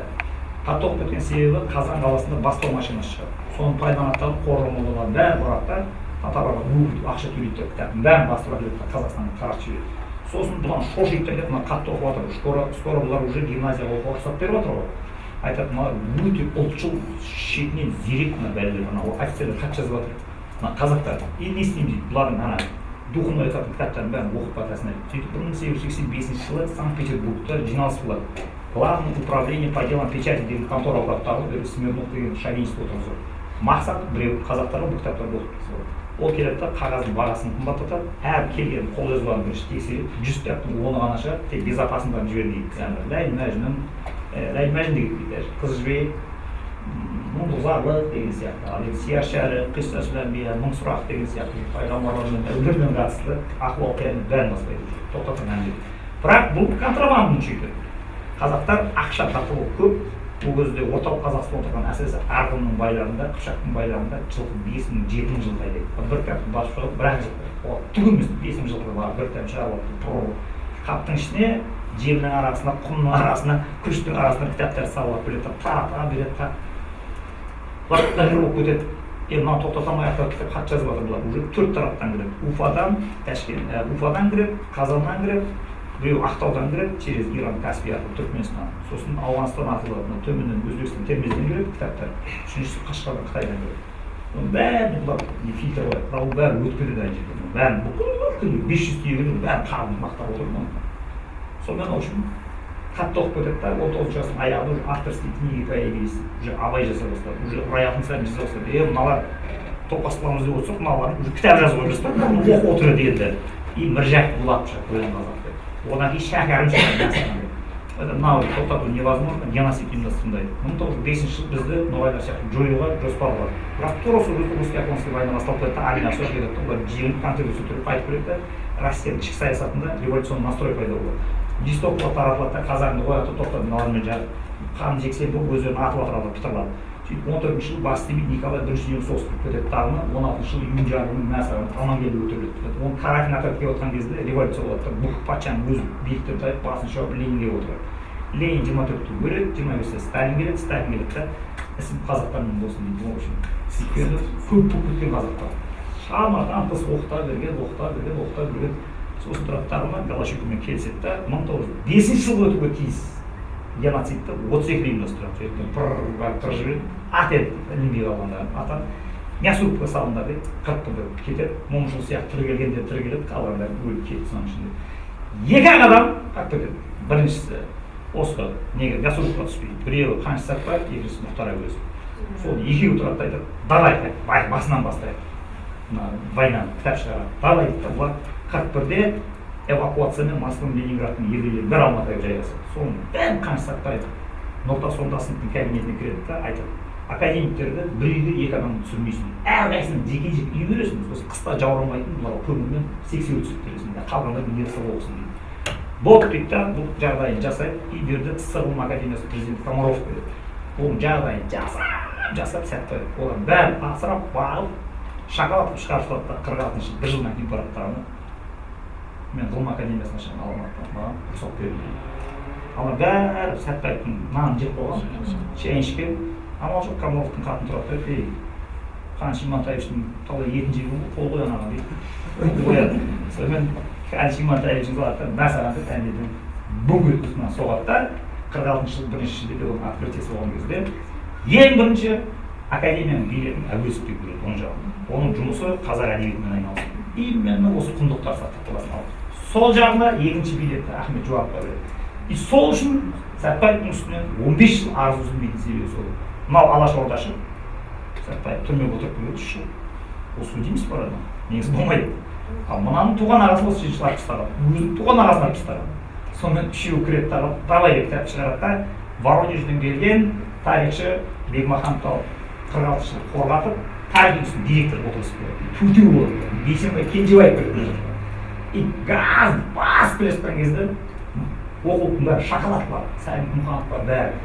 Қазақтар туған ит болып тұрған кезде дело Бекмаханов бастықтарына 53 жыл арыз сөйледі. Қазақтар оборзели. Ну, аты былай емес, конечно. Ол аты Қазақстан тарихы маркс жолынан бастапты деген мақала. И соның основасында 51 жыл ішінде Шикиннің комиссиясы Москвадан келеді тағын 6 ай жатып, бүкіл оқулықтың ішіндегі қазақтардың көкірегін толтырған құндылықтың бәрін жойды. Үш бу, әулие, хикмет, жүректің өзі, пайғамбар, мұғжиза, ерлік, не сөз бар? Бәрін тазалайды. Мәжілісті оқуға тыйым, Абылайдың атын аталмайды, Алтын Орда деген сөз вообще аталмайтын болсын, едіге деп балдардың атын қоймайсыңдар мынандай. Заңмен тыйым салды 47 жылы. Көрдің, сонымен бұлардың бәрі соттайды, бұлардың бәрі 25 жылдан алып кетеді. Иркутский, Бекмаханов кетті, Қаныш Сәтбаев Москваға шығып, әуезов Москваға шығып, Ахмет Москваға шығып, Ілиясов Москваға шығып. Құдай сақтап, бір жылдан кейін Сталин өліп қалды 53 жыл.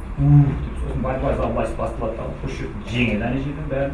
Сосын бар ол кабинеттің Пономаренкоға кіреді тағына, ғалымдарын қайтарып. Сосын 54-55 күн басында қайтып келеді. Қайтып келгеннен кейін енді бұл соғыс жалғастырайынсы бәрі туберкулездің бүкілі. Олардың ішінен денсаулығы темірде Қайым-Мұхамед Қановтан 25 жыл сотталып 5 жыл отырып келген, сол 2004 жылға дейін келеді. Қалған бәрі 60, әуезов 60 өледі, 64 Қаныш Сәтбаев өледі, 67 Қажым Жұмали өледі, 68 Бекмаханов өледі, 70 Ілиясов өледі. Бір ақ адам тірі қалады, Қайым-Мұхамед Хан. Сөйтіп тауын 2004-ке дейін келеді, естеріңізде ме Назарбаевтың тауы такой Қайым-Мұхамед Хан сәл. Нұрсұлтан Абишевич, он же академик дейді. Я не знаю. Сол айтып отқандар сол Қайым-Мұхамед Хан. Сол соғыстың 51-ші жылы сол учебник тазалады ғой. Соны біз тәуелсіздіктен кейін қайтып, сол учебниктерді қайтып қалпына келтіреді деп ойлағанбыз. Оған бір екеуінің семьясы келді тағы ана типографияға отырып алды, оқулықтар басқаратын жерге. Сөйтіп тағы өздері адамдарын отырғызды. Мектеп оқулығы деген ең оңай бизнес. Жылда 80 кітабын басылды. Қарсы мектепте кітапты одноразовый болады.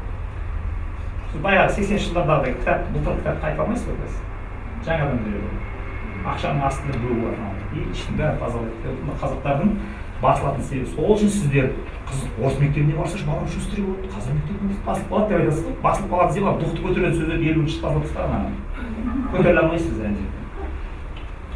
Так, енді мақұл. Бұл кітаптарменен енді қайтадан бұхарите болып жатқан жерлер бар ма жоқ па? Аудан деңгейінде Қазақстан бойынша осы кітаптардың бәрі қайтадан басынан бастап оқып отқан 4 аудан бар. Біріншісі Шымкент облысында Арыс ауданы, екінші Алматы облысында 2 аудан, Нарынқол ауданы. Түгел оқиды 27 мектеп. Кеше олар декабрьде бастаған 3 финалын өткізіп ақша тегеді ғой.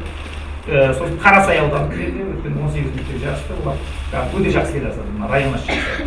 Төртінші Арқалық әкімнің несіне приказын оқиды.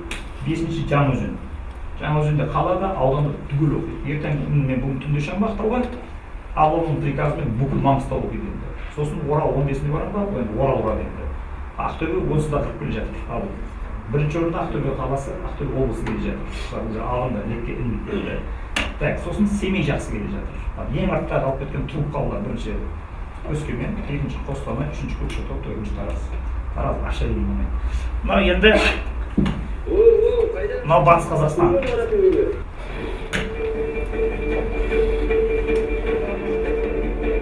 Бұлар біздің лекция бәрін тыңдап алған. Ускілден бәрі. Көрдіңіз қалай шайқасып жатыр. Спонсорлар 100 кітаптан алады да, маған бәрін таратады. Директор приказ береді, мына оқисың. Сосын бір айдан кейін емтихан алады, тастап кетіп қалмайды. Кітапты прокатқа береді. Қайтып алады да екінші мектепке береді. Мектеп 100 кітап. Жоқ, меценаттар. Оралдың өзінің дерзкий жігіттері.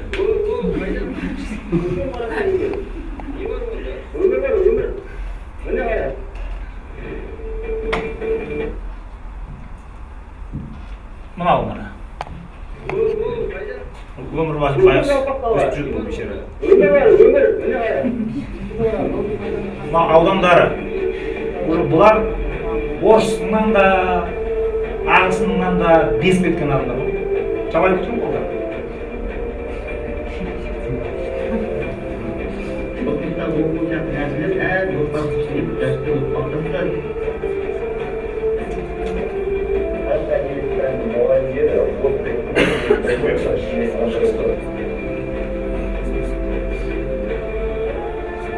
Ана Пускеуден оқып жатырмын ағыра.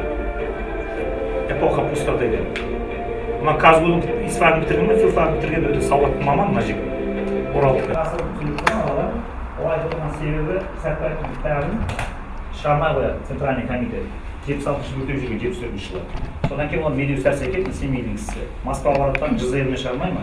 Соны шығаратын кезінде бұл звонок түсіреді. Звонок түсіретін мына алыс қашықтық ататын ядерный оружие бар ма? Сол ядерный ракета шығаратын министерствоның министрі де, зам министрі де, екеуінде сол қызметке қанша сәттер қойып кеткен 58 жылы. Соны әйел айтады, ана баяғыдан алады қызметке мен байым күйеуіп қойған, анадан айт, достарының, кітабы Алматыда шығып қояды дейді. Медеу сәрсекет Москваға барады.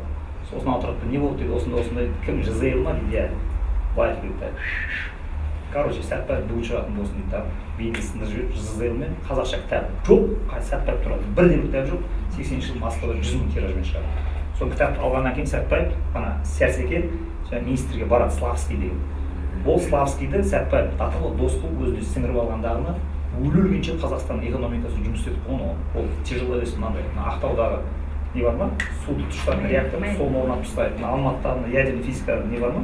Обсерватория не ма? Зерттейтін. Соның бәрін сол Славскиймен әкеліп Германиядан тонап алып, Берлинде тонаған обсерваторияның бәрін әкеліп жерге Сәтбаев орнатып қойған. Сосын қазақтарына телескоп көріп жүргенде.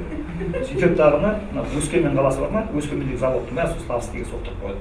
Сол 80 жылдардың кезде естіген секретный разговор бар еді Славский. Кейін кезінде отыр дейді. Молодой писатель дейді, анаған айтады, я десе. Вы, казахский народ, вы так и не осознали, какого великого человека потеряли в лице Сәтбаева.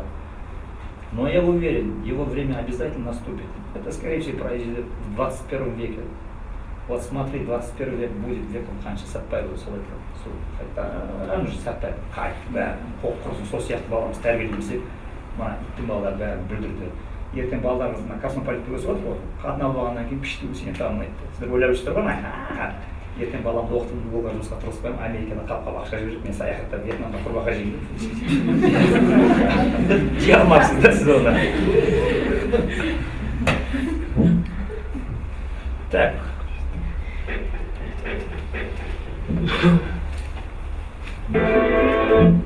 Так, екеуі бәрі ұқсас. Маған не үшін көрсетейін деп жатырмын. Уже басында оқиға былай болды. Ақтөбе жанында басып отыр ғой енді. Бір күні мұғалімдер айтады, мына дұрыс емес дейді. Неге? Оқушыларға лейтенанттар келеді тағы сырттан келіп оқытып емтихан алып ақша таратады ғой жаңа көрдіңіздер.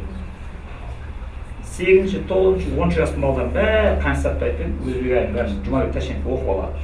Ал оны мұғалімдер оқымаған. Сөйтіп оқушылар мұғалімді оқытырады. Сіз Ғани Мұратбаевты білесіз ба? Апай, сіз Ілияш Омарды білесіз ба? Ол баяғы Сәтбаевтың үстіне түскен арызды жағып жерге. Сіз Жүргеновті білесіз ба? 36 жыл декада өткізген деп қан схема апайды оқымаған. Позор болады да, директорға барады айтады, біз өзіміз оқиықшы.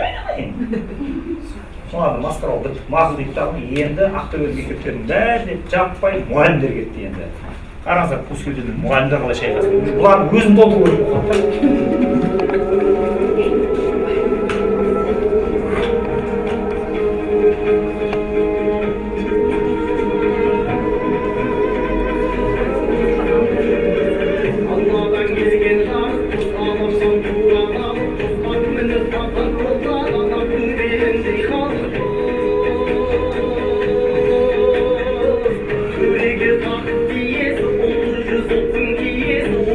Себебі жаңадан қалыптасқан мұғалімдер бар ма?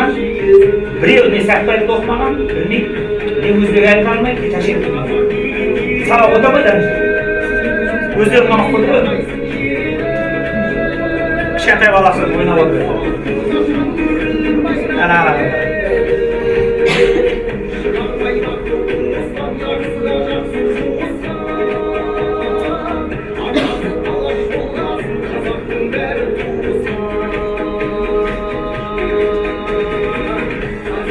Ana, ketdi aşağı.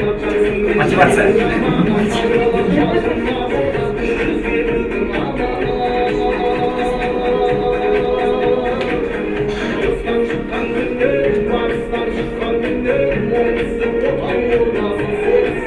Ana. Коллектив наконец-то бірікті ғой. Мектептің ішінде неге көп қой? Бірін жамандайды ғой.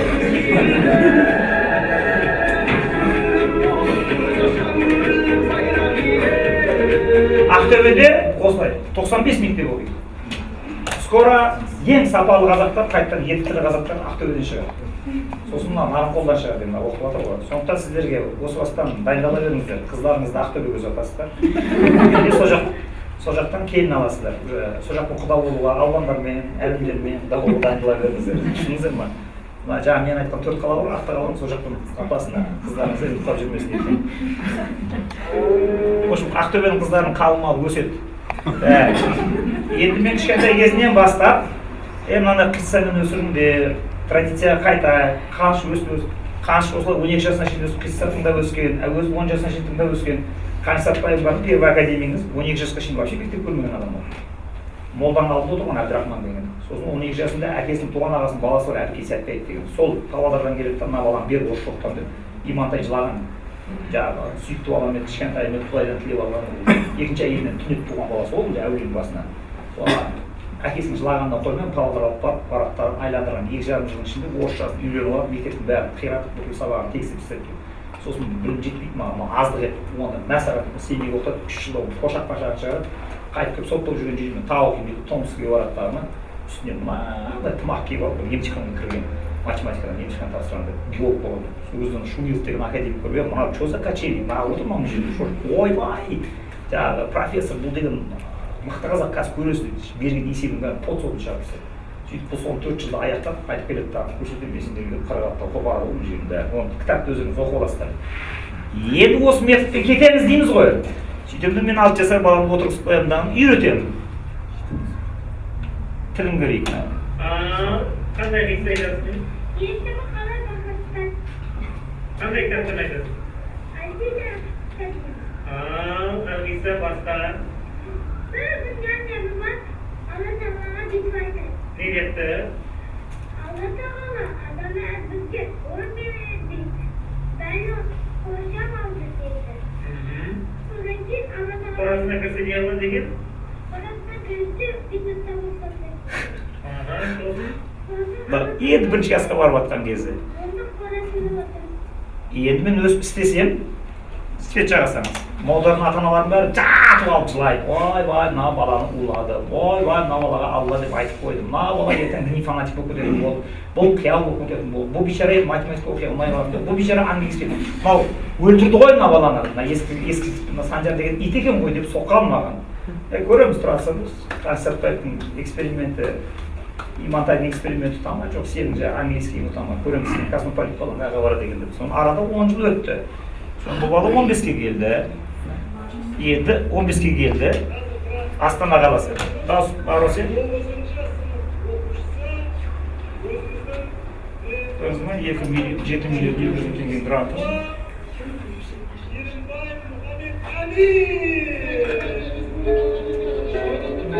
Бүкіл Қазақстан шулап отқан зерделіңіз бар ма? Сол жердің президенті қазір жаңағы тілде отқан сақалыңыз андай болып кетті қазір. Ағылшынша субай мауыз қазір.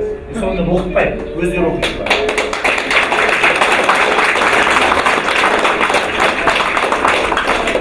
Енді мектепті бітірейін, маған рұқсат етіңіз, мен MIT-ді бағындырамын деп өзім бүйтіп жүр. Мына енді мен сөйлетіп абырой жинап тұрған бұлар. Свет жағасаңыз.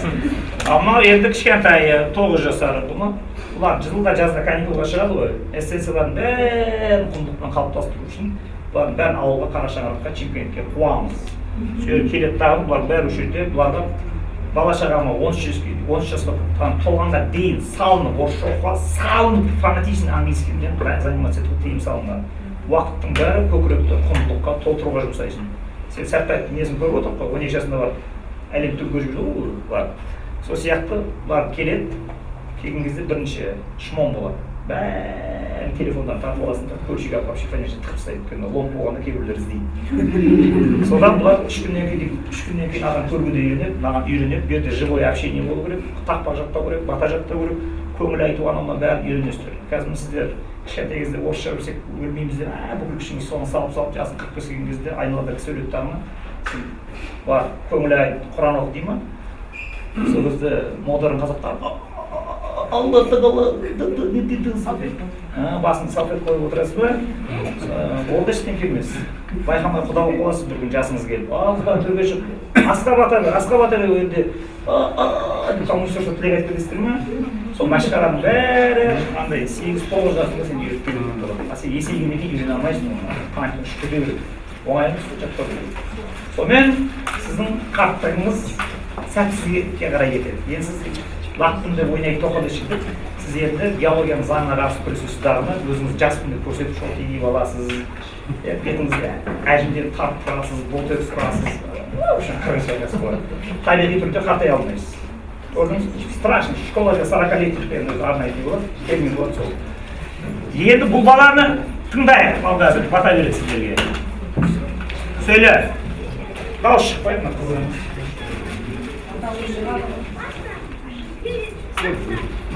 LED экран болмағаннан кейін осындай болады.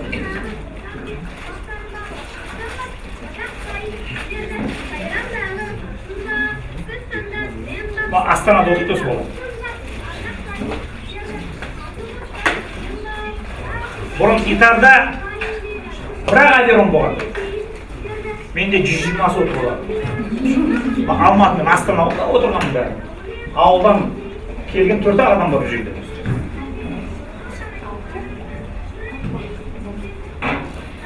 Қысқасы, бұлар осылай жаттығады. Отырады осы жерде кетпейді. Бұл лагерь ма, кешіріңізші? Бұл лагерь болғанда менің әке-шемнің үйі ғой ол. Сіздерге Қарашаңыраққа бармайын ба? Әке-шем көріп қойған. А то біз уже жүрейін деп жатырмыз балаларды. Жоқ, сразу айтайын. Мына жерге сіздер даже 2 жыл, 3 жыл бұрын жазылып тұра алмайсыздар. Ағай тума туысынан бәрі ине шанша жер жоқ. Алдын ала 1 жыл бұрын бұрындап тастайды. Сосын ағай тума туыс бәрі кіріп алады. Так, мына мектепте ел осы құндылықтарды қалай үйретеді деген кезде платный курс кейін сұранысымен шыққан. Бірақ бұны мен ұйымдастырмай, мен қатысым жоқ оны. Астанада Алқа білім академиясы деген бар. Сол жерде ішінде мен 5 сабағын ғана өтемін. Балалықтан даналыққа кітабының авторы Сейілбек өтеді. Осы методика бойынша жұмыс істейтін Астананың, Ақтөбенің қызы Астанада тұрады. Қазалының жігіті, Жезқазғанның жігіті, атақты депутат Абзал Құспан. Қаржылық сабақ Оралдың жігіті мынау. Бәрін бастырып жүрген осы негізінде. Қысқасы осы менен сіздерге курсты оқып алайыншы дейтін мұғалімдер, балабақшадағылар, әулеттің ішіне сөз ұстайтындарына осы құндылықтарды жүйелі жеткізу керек қой енді.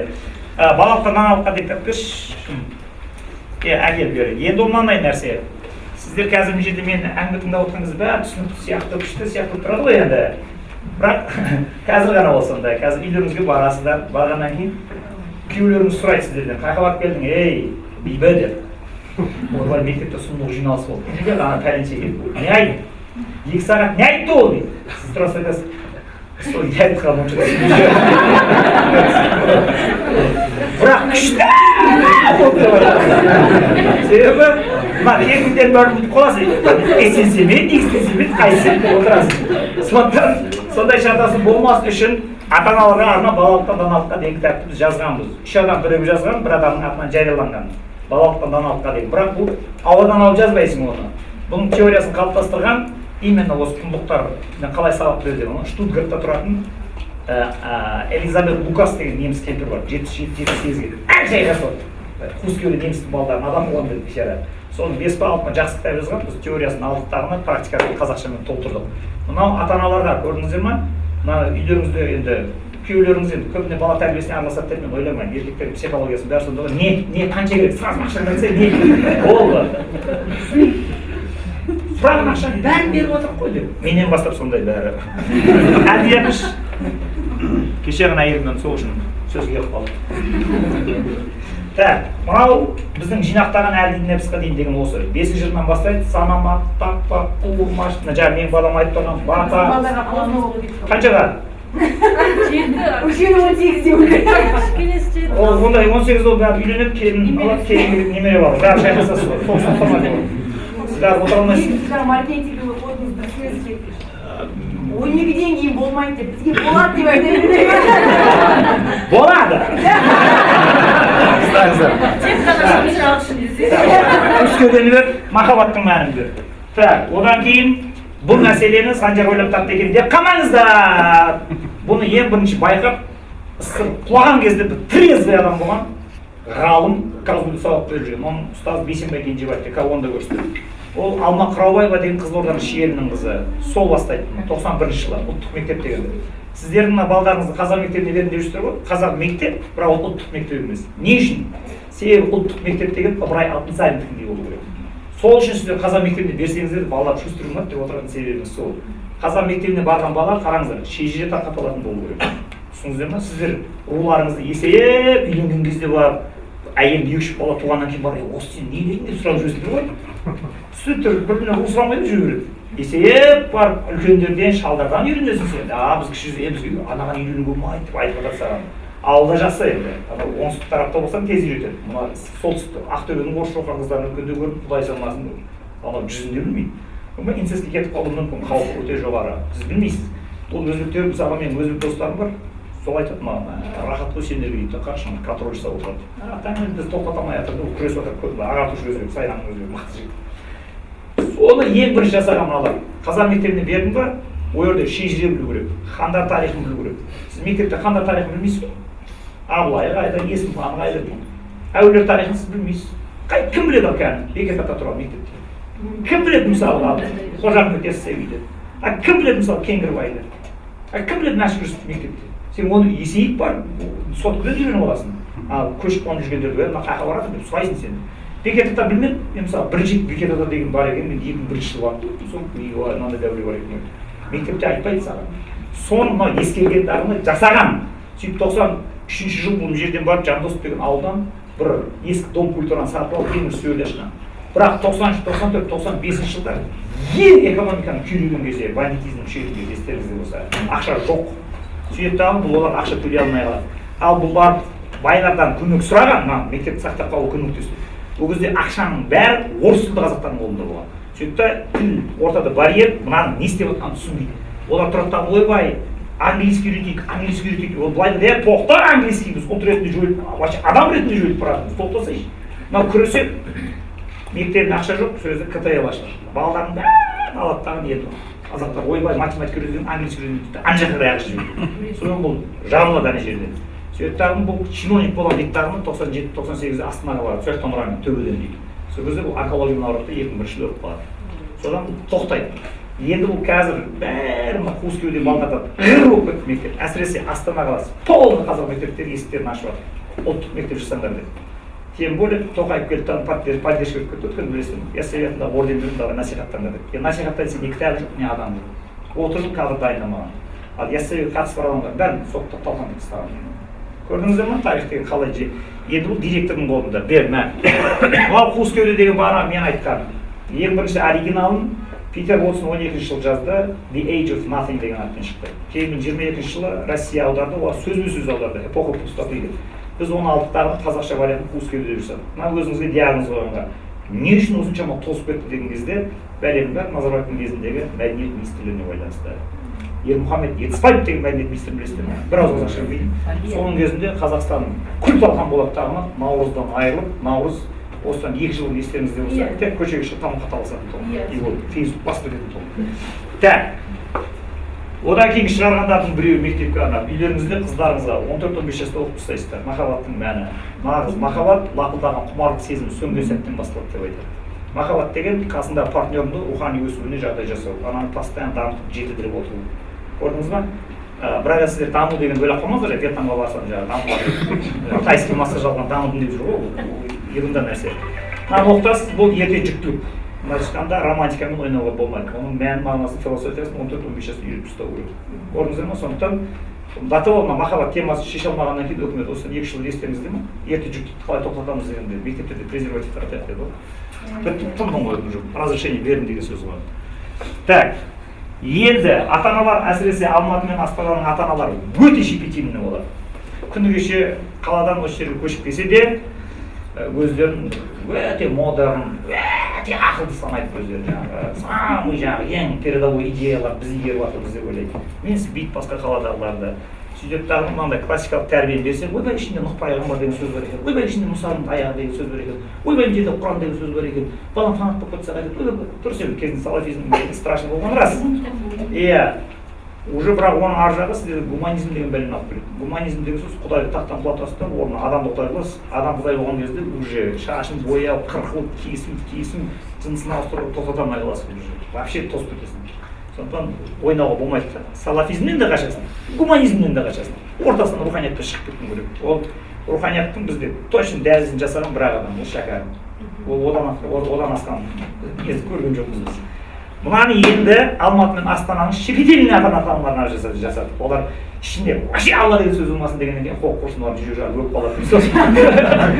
Бәрін алдар көсе, Тасжабала, Қожа Насыр, би-шешендермен толтырып, ән күй жырлармен қайтадан жасап берді бәрі сендерге деп. Мынау жаңағы діннен қатты қорқамын дейтін, мен оны игере алмаймын, түсіне алмаймын. Үйімізде бір қайнымыз бар еді, сол сақалын өсіп жын болып кетті деген сияқты бар. Арналған кітап. Былайша айтқанда демократия, олардың да интересін қорғаймыз. Ал егер жоқ мен классикамен мынаны беремін, ал мына өздеріңіз балаларыңыз оқып береді. Мынау спасение болды Қазақстан үшін.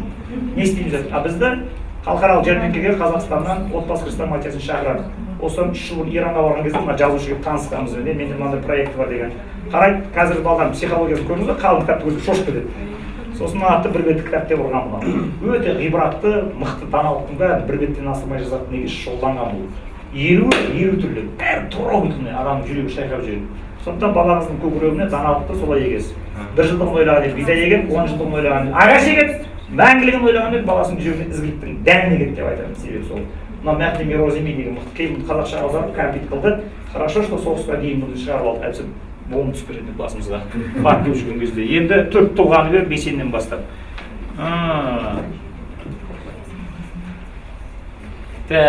Мынау енді бүкіл Қазақстан шулатып жатқандары логотерапияда 40-шы жылдары қырғын шайқас болған Европада. Бір тарап айтады, мектепте идеалдарды оқытайық дейді, бір тарап айтады, керек жоқ дейді. Не үшін керек жоқ десе, қойшы идеалдар бізді неврозлар дейді. Қарашы, 16 жасында үйткен, Ташкент 30 жасында біткен, Бейсенбай 16 жасында, Ғани 16 жасында 500 баланы оқытқан дейді. Невроз болдым мен дейді, Ғани қарайсың. Оламай мен ондай, өзіміздің жетістікті айта берейікші. Давай онда идеалдарды құртайық деп, идеалдарды құртатын сіздер қазір идеалсыз өмір сүріп жатқан неге жатасыздар. Енді сіздер не істейсіздер енді? Қанышты білмейсіз, Өзбекәлі білмейсіз, Бейсенбайды білмейсіз. Енді сіз өзіңіз балаңызды идеализируетесіз. Сіздің балаңыз біреу сынаса, үйтсе, жүрек ұстап қалады, аннен көтерген сұрағыдан жетеді. Көрдіңіз ба? Сондықтан бұлар келеді айтады, жоқ, идеалсыз болмайды. Біз ішкі потенциал лықсып сыртқа шығу үшін, актуализация болу үшін настоящий идеалдарды ұстануымыз керек. И ол Франко сол жағында тұрады. Біз сол кітапты оқығаннан кейін аламыздағы Қазақстан қоғамы идеалсыз кетіп барады. Ішіндегі потенциалын актуализацияны қай қалыпқа құю керек екенін форматы жоқ. Бәрін қазір идеалдар біреу-ақ. Ана Илон Масктың $800 миллион деген ақшасы бар екен деген үйреніп алған. Бәрін Илон Маск деген боласын. Америкада бай алмайсың. Содан келіп тағы біз бесенжеде болмау деген тамаша азамат талдауған 20 жыл қайтыс болды. Онкологиядан 46 жасында. Енді жігітпісің, жігіт. Мынаны оқыған кезде кәдімгі еңіреп отырып былайсың. Өмір бақи 94-ге шешесін арқалап жүріп баққан әжесін. Өте қызық оқиғасы. Әжесі екеуінің арасында байланыс. Кейін бесен алып қалып, әжені бағу үшін басқа үйге алып кетеді да, ол бесенді күн бөлмей жатып отыр. Бесен 1 жыл өліп қалған. Құр сүйек болып қалған, тамақ жамай, не қылған, бірақ тыныс алды. Сонда кемпір қиналып кетті, бесен кетті деп айтыңдар кітаптың ішінде бар. Сонда бір келін келіп құлағын түбіне сыбырлайды маған. Апа бесенді күтіп жатса, ол келмей салпарға кетті, барам десеңіз ұрсады. Көзін жасағады, кемпір өліп қалды себебі. Өте қызық оқиға. Балдар кәдімгі мына математика оқи беріп, английский оқи беріп, жүрек қатайып кеткен балдарыңыздың жүрегі жіптен десеңіздер осылай істейсіздер. Бұлар ертең сіздер андай кітаптарды оқып жүрегін жұмсатсаңыздар, ертең сіздер сағынады, іздейді, туған күніңізді құттықтайды.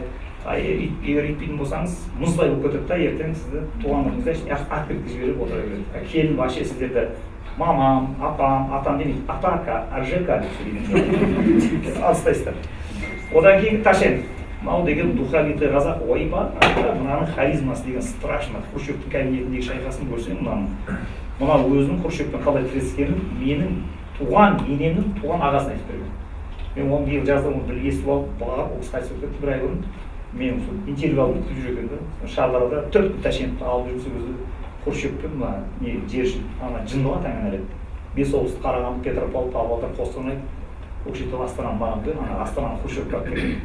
Қалай жасайын, бір Ресейдің губерниясын жасап шығарып, есесіне мен саған ыстығын ана жаңағы совет министр па, соның орын беріп берген, кабинетіміз алмай қойды. Содан мынаны разжаловать етіп, Шымкентте атқару комитетінің 3-ші орындаушысы болды. Өмір культурный ссылкада тамашын неде өткен адам. 86 жылы Шымкентте өтіп сөйлеп көмілген. Так, бұнда хат қандырды. Мынау атақты бүкіл Қазақстанды шулатып, уже жындырлауға айналды. Қазақстанда ең көп сатылатын бүкіл мектептер оқып жатқан мынау. Бұл сіздердің уже мәдени майданға сіздерді шақырады. Бұл Шымкент, Шәуілдір, Отырар деген жерде туған, мектепті бітірген, мектепте оқып жүрген кезінде дәптер жоқ, ручка жоқ, карандашпен үй тапсырмасын орындайды десе дәптер жоқ, соғыстың кезінде газеттің шетіндегі ақ жолаққа есеп шығарып, қазақша сөйлем жазып, интернатта оқып кейін Алматыға ауылға испанға түскен кезінде орысша білмейді, емтихан тапсыра алмайды, орыс тілін зорға деп 3 қой өткізіп жүрген. Содан бұл 5 жыл еврей үйіне жатып алды, үйреніп, Татало библиотекада жатып алды, оқиды, мынау комсомолдың первый секретары болып, мына бұл кісінің үлкен жиналысына Москваға барған кезінде Татало білімнен бәрін қиратып сындырған соншама бүкіл СССРда 62-65 жылдары әлемдегі жер планетасында ең атақты адам болған. Бүкіл державаның президенттері, патшалары онымен жолы бір рет әуелшіге зар болып, бір жыл кезекке тұратын болады. Юрий Гагарин космосқа шығады. Сол Юрий Гагарин жан досы болады. Екеуі бұл кісінің болғанда өзбек газетасында болады. Гагарин мынаған ырза болған соншама бейшара, қолындағы ең бірінші космосқа шыққанда қолына тапқан электрон сағатын осыған подарок еткен. Соның бұл авторитетін күшейтіп алады да Гагариндер біледі. Сөйтіп көрсетемін мен сендерге деп Тайғаздан барып білетін себебі сол мынаның. Білесіздер ме? Наурызды қайтарады, 20-шы ең бір 88 жылы Өзбекстанның, Түркменстанның ұйықтап жатқан кезде мынау шулатқан бәрі. Сосын қазір сіздер Әлихан, бір Жақып деп шулап жүрсіздер, оян қазақ деп, соның бәрі запрещенный адамдар болған. 89 жыл осы билікке келгеннен кейін кәдімгі секретарь по идеологии отырып, республикада екінші адам сөйлеп тағын белден басаттар, бәрі сындырып тастаған. Сұмдық батыр адам еді. Көрдіңіздер ме? 18 жасына шейін бір ауыз орысша білмеген, мектепте газеттің шетіне жазып оқыған бала, сіздер бұл жерде спецшколда оқытылады, нешті оқытады, анда оқытады, бірінші оқытады. Кәдімгі бақ балдарын. Мемлекет мына әулетке шарапат дегенді айтпай ақ қояйын, әкесінің шешесіне сәулесі түссе оқыған баланы, құлағын кесіп тиісі. Так, мынау мені айттым сіздерге. Мынау да 12 жасына шейін бір ауыз орысша білмейді, балаларға қиратып. Татало мынау қиратып тастаған соншама 64 жылы 30 январь өлген кезде Лондонда кітапханада жариялайды. Бүгін Советский Союзда ең атақты ғалымдардың біреу қаңсатты қайтыс болып орнынан тұрып, әбіл құқымет көрсетіп өлтірмейтін сөз жариялаған. Ойнарсыздар сіздер сәтті айтты. Әлі күнге дейін бұның болжам картасының аналогы жоқ деп айтады. Қалай уақимен жазған, не істеген мынау деп айтады. Жердің астындағы картасыз мастері болған. Істемеген ісі қалмаған ананы, оқысаң ана таң қаласың. Ал мына міне 3 ақ бұрын шыққан кітап. Бір күнде 1000 кітаптан сатылады, сатылап үлгере алмай жіберді. Мына Бейсенбай Кенжебаев. Бүкіл әдеби майданда мен айтып жатқан газеттер бар ма жаңағы соғыс шайқас. Не үшін сіздер білмейсіздер жаңағы құндылықтар қақай кетіп қалды деген кезде 51 жылғы репрессия бар ма? Ол негізі әдеби репрессия. Именно әдебиетшілерді соттайды. Именно әдебиет бәрін талқандайды ана жерде. Сосын мынау тұраттағыны Сталин өлгеннен кейін 59 жиналысқа бараттағыны әдебиетті реттеу керек дейді. Сотталып келгендерге шошып кетті, ойбай бейсеге қойып болды дейді. Онда көрсетемейсіңдер, уже 61 жыл әуезов өлгеннен кейін бұның крышасы өтіп досы әуезов. Сөйтеді онда старая гвардияның бәрі жарамайды, бәрі сотталып келген уже күштер сатылып бітті. Мен новая гвардия жасаймын дейді, бұл 64 жыл бастайды соғысты. Мына сіздер қазір міне көкірегіңізде тұрған мына эмблемалар, қазір түрік жазулар мода болмайды, Петровичте, Орхон Енисеевич, қазір мына Азия дауысының несі, эмблемалары, соның бәрі вообще Қазақстанда жоқ болған. Ең бірінші мынау соны қайтарамын дейді дағы ма, Мырзатай Жолдасбек деген бар ма? Назарбаев мақтайды.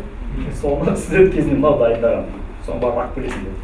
Келесі жылы аспирантураға Мұхтар Мағауин болаттағын сен жырауларға түсесің дейді. Алма Құралбайдан ұстап алаттағын сен ислам дәуіріне түсесің, Алтын Ордаға салады. Рымғали Нұрғалиевті алып алаттағына шәкәрімге салады. Сөйтіп учениктердің бәрін дайындап отырады да, өзі 87 жыл өлген Алматыда. Инфаркт алып. Өліп баратқанда бұл бәрін жазып қатырып айтады. Мына ыстық құлайды скоро, мен көре алмаймын. Сендер точно көресіңдер дейді. Дайын отырыңдар дейді. Құлаған кезде кітаптың бәрін ұрасыңдар дейді. Болды деп, маған шәкірттер дейді. Өз жастары 45-50 күшті астаналар, Мағауин бар, Мырзатай бар. Тарс еді 89 жылы секретарь по идеологии Өзбекәлі отырды ана жерге. Все, анау тарс ана жақтан ақтаңдар дейді. Мыналар бәрі дайын тұрып, патырлап кітапты шығараттағына. Қазір оқып жүрген Ахметтеріңіз бар ма? Міржақып, Шолпанның нәсі, Мағжанды оқып тұр ғой бәрі. Соның бәрін мынау дайындап тастаған. Сөйтіп өліп 2 жылдан кейін ана атады. Сонда Қазақстандағы балдардың кішкене орыстардан құтылып, әйтпесе мектепте естеріңіздің 88 жыл оқыған кезіңізде біздің геройларымыздың бәрі кім екенін. Лермонтовты оқымасаң, Пушкинді оқымасаң, Тургеневті оқымасаң, мертвые душиды оқымасаң, сен интеллигент деп есептелмейсің. Сен второсортный қазақша айтсаң айта бер. Сен Пушкинді оқымадың ба не? Разловище, подстава, өсіп отыратын тұғын. И соның бәрі бытын жапсын. Содан қазір бүкіл Қазақстан бұм-бұм, шум-бұм, мына әдеби майданға шығыңдар, бәрі балдарына үйретіп оқытып жатқан. Анализ, бәрін жасап тастаған. В общем, нақтап оқымасаңыздар, енді сіздермен мен қалай сөйлесем айтыңыздар. Не жайында әңгіме айтасыздар. Қалғанның бәрі ана жерде тұр, оның бәрімен таныстырып шығуға уақытым жоқ. Көресіздер, сатушылар. Не қылады? Менің әңгімем бітті. Директор мырзасы түйінден сүрінді ісіп кетті, қайтайық құрсын.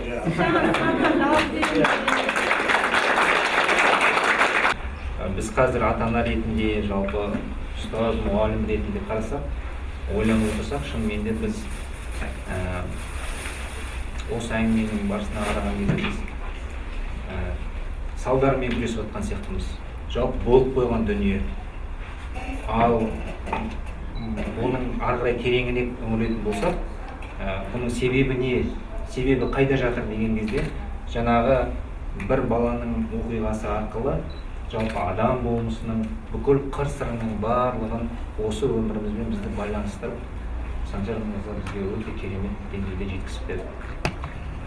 Енді осы аз уақыт алған біздің мағлұматтарымыз, біліміміз ары қарай өзіміздің өмірімізде қолданысын тапса екен деп біз соған тілейміз.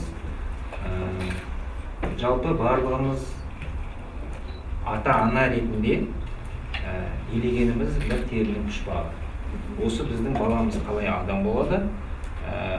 Қазіргі ата-аналар жалпы ата-ана ретінде балам мені бір ұшпаққа шығарсын, мені бір жетістікке жеткізсін емес, осы баламыз өзімен өзі адам болып кетсе екен деген уайым көбірек сияқты. Жаңа ол себепті, түрлі себептің барлығын бізге алдымызға келтірді. Шынымен де біз қаншалықты деңгейде рухани тұрғыдан ақсап жатырмыз. Осы жөнінде осы бір жиыннан кейін әрқайсымыз бір есеп жасап, анализ жасау екен деген біздің бір тілегіміз бар. Өйткені Абай атамыз бізге айтып отыр, кем дегенде өзіңде бір күнде, немесе аптасына, немесе жұмасына, немесе айына бір есеп алып отыр дейді. Біз осы бір жиыннан көптеген мағлұматтар, мәліметтер, өмірімізге қажетті дүниелердің барлығын алдық деп ойлаймыз. Осыншама біздің уақытымыз отырған зая кеткен жоқ. Қайта көзді ашып жұмғанша өте бір жылдан өте шықты. Сізге сол үшін осы алтын уақытымызды бөліп, таң атса кеш батып, ай апта сияқты, апта күн сияқты, жылымыз ай сияқты өтіп жатқан кезде осы бір уақыт тауып, біздің арамызға келіп, осы бір бар білгенімізбен, тәжірибемізбен жалпы бөліскеніміз үшін ата-аналардың атынан, біздің Шамшырақ ұлттық мектебі ұжымы атынан алғыс.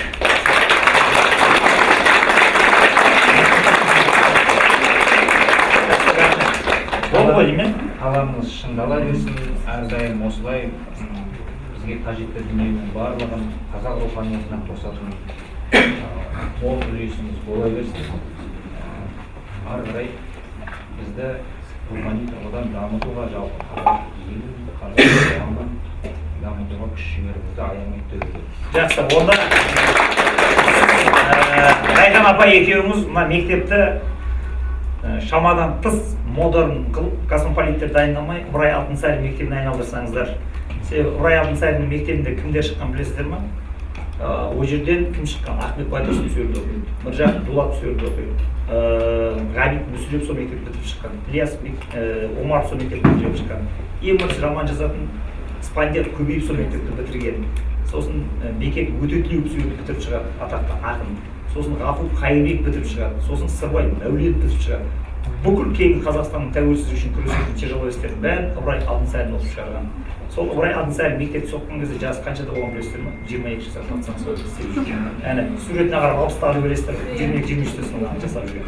Соны Алтынсариннің духын сындыру үшін 68 жыл Торғайдағы бір ағашы шірімеген Алтынсарин мектебін өздерін сүріп ұстаған. Соны қалпына келтіресіз. Болды.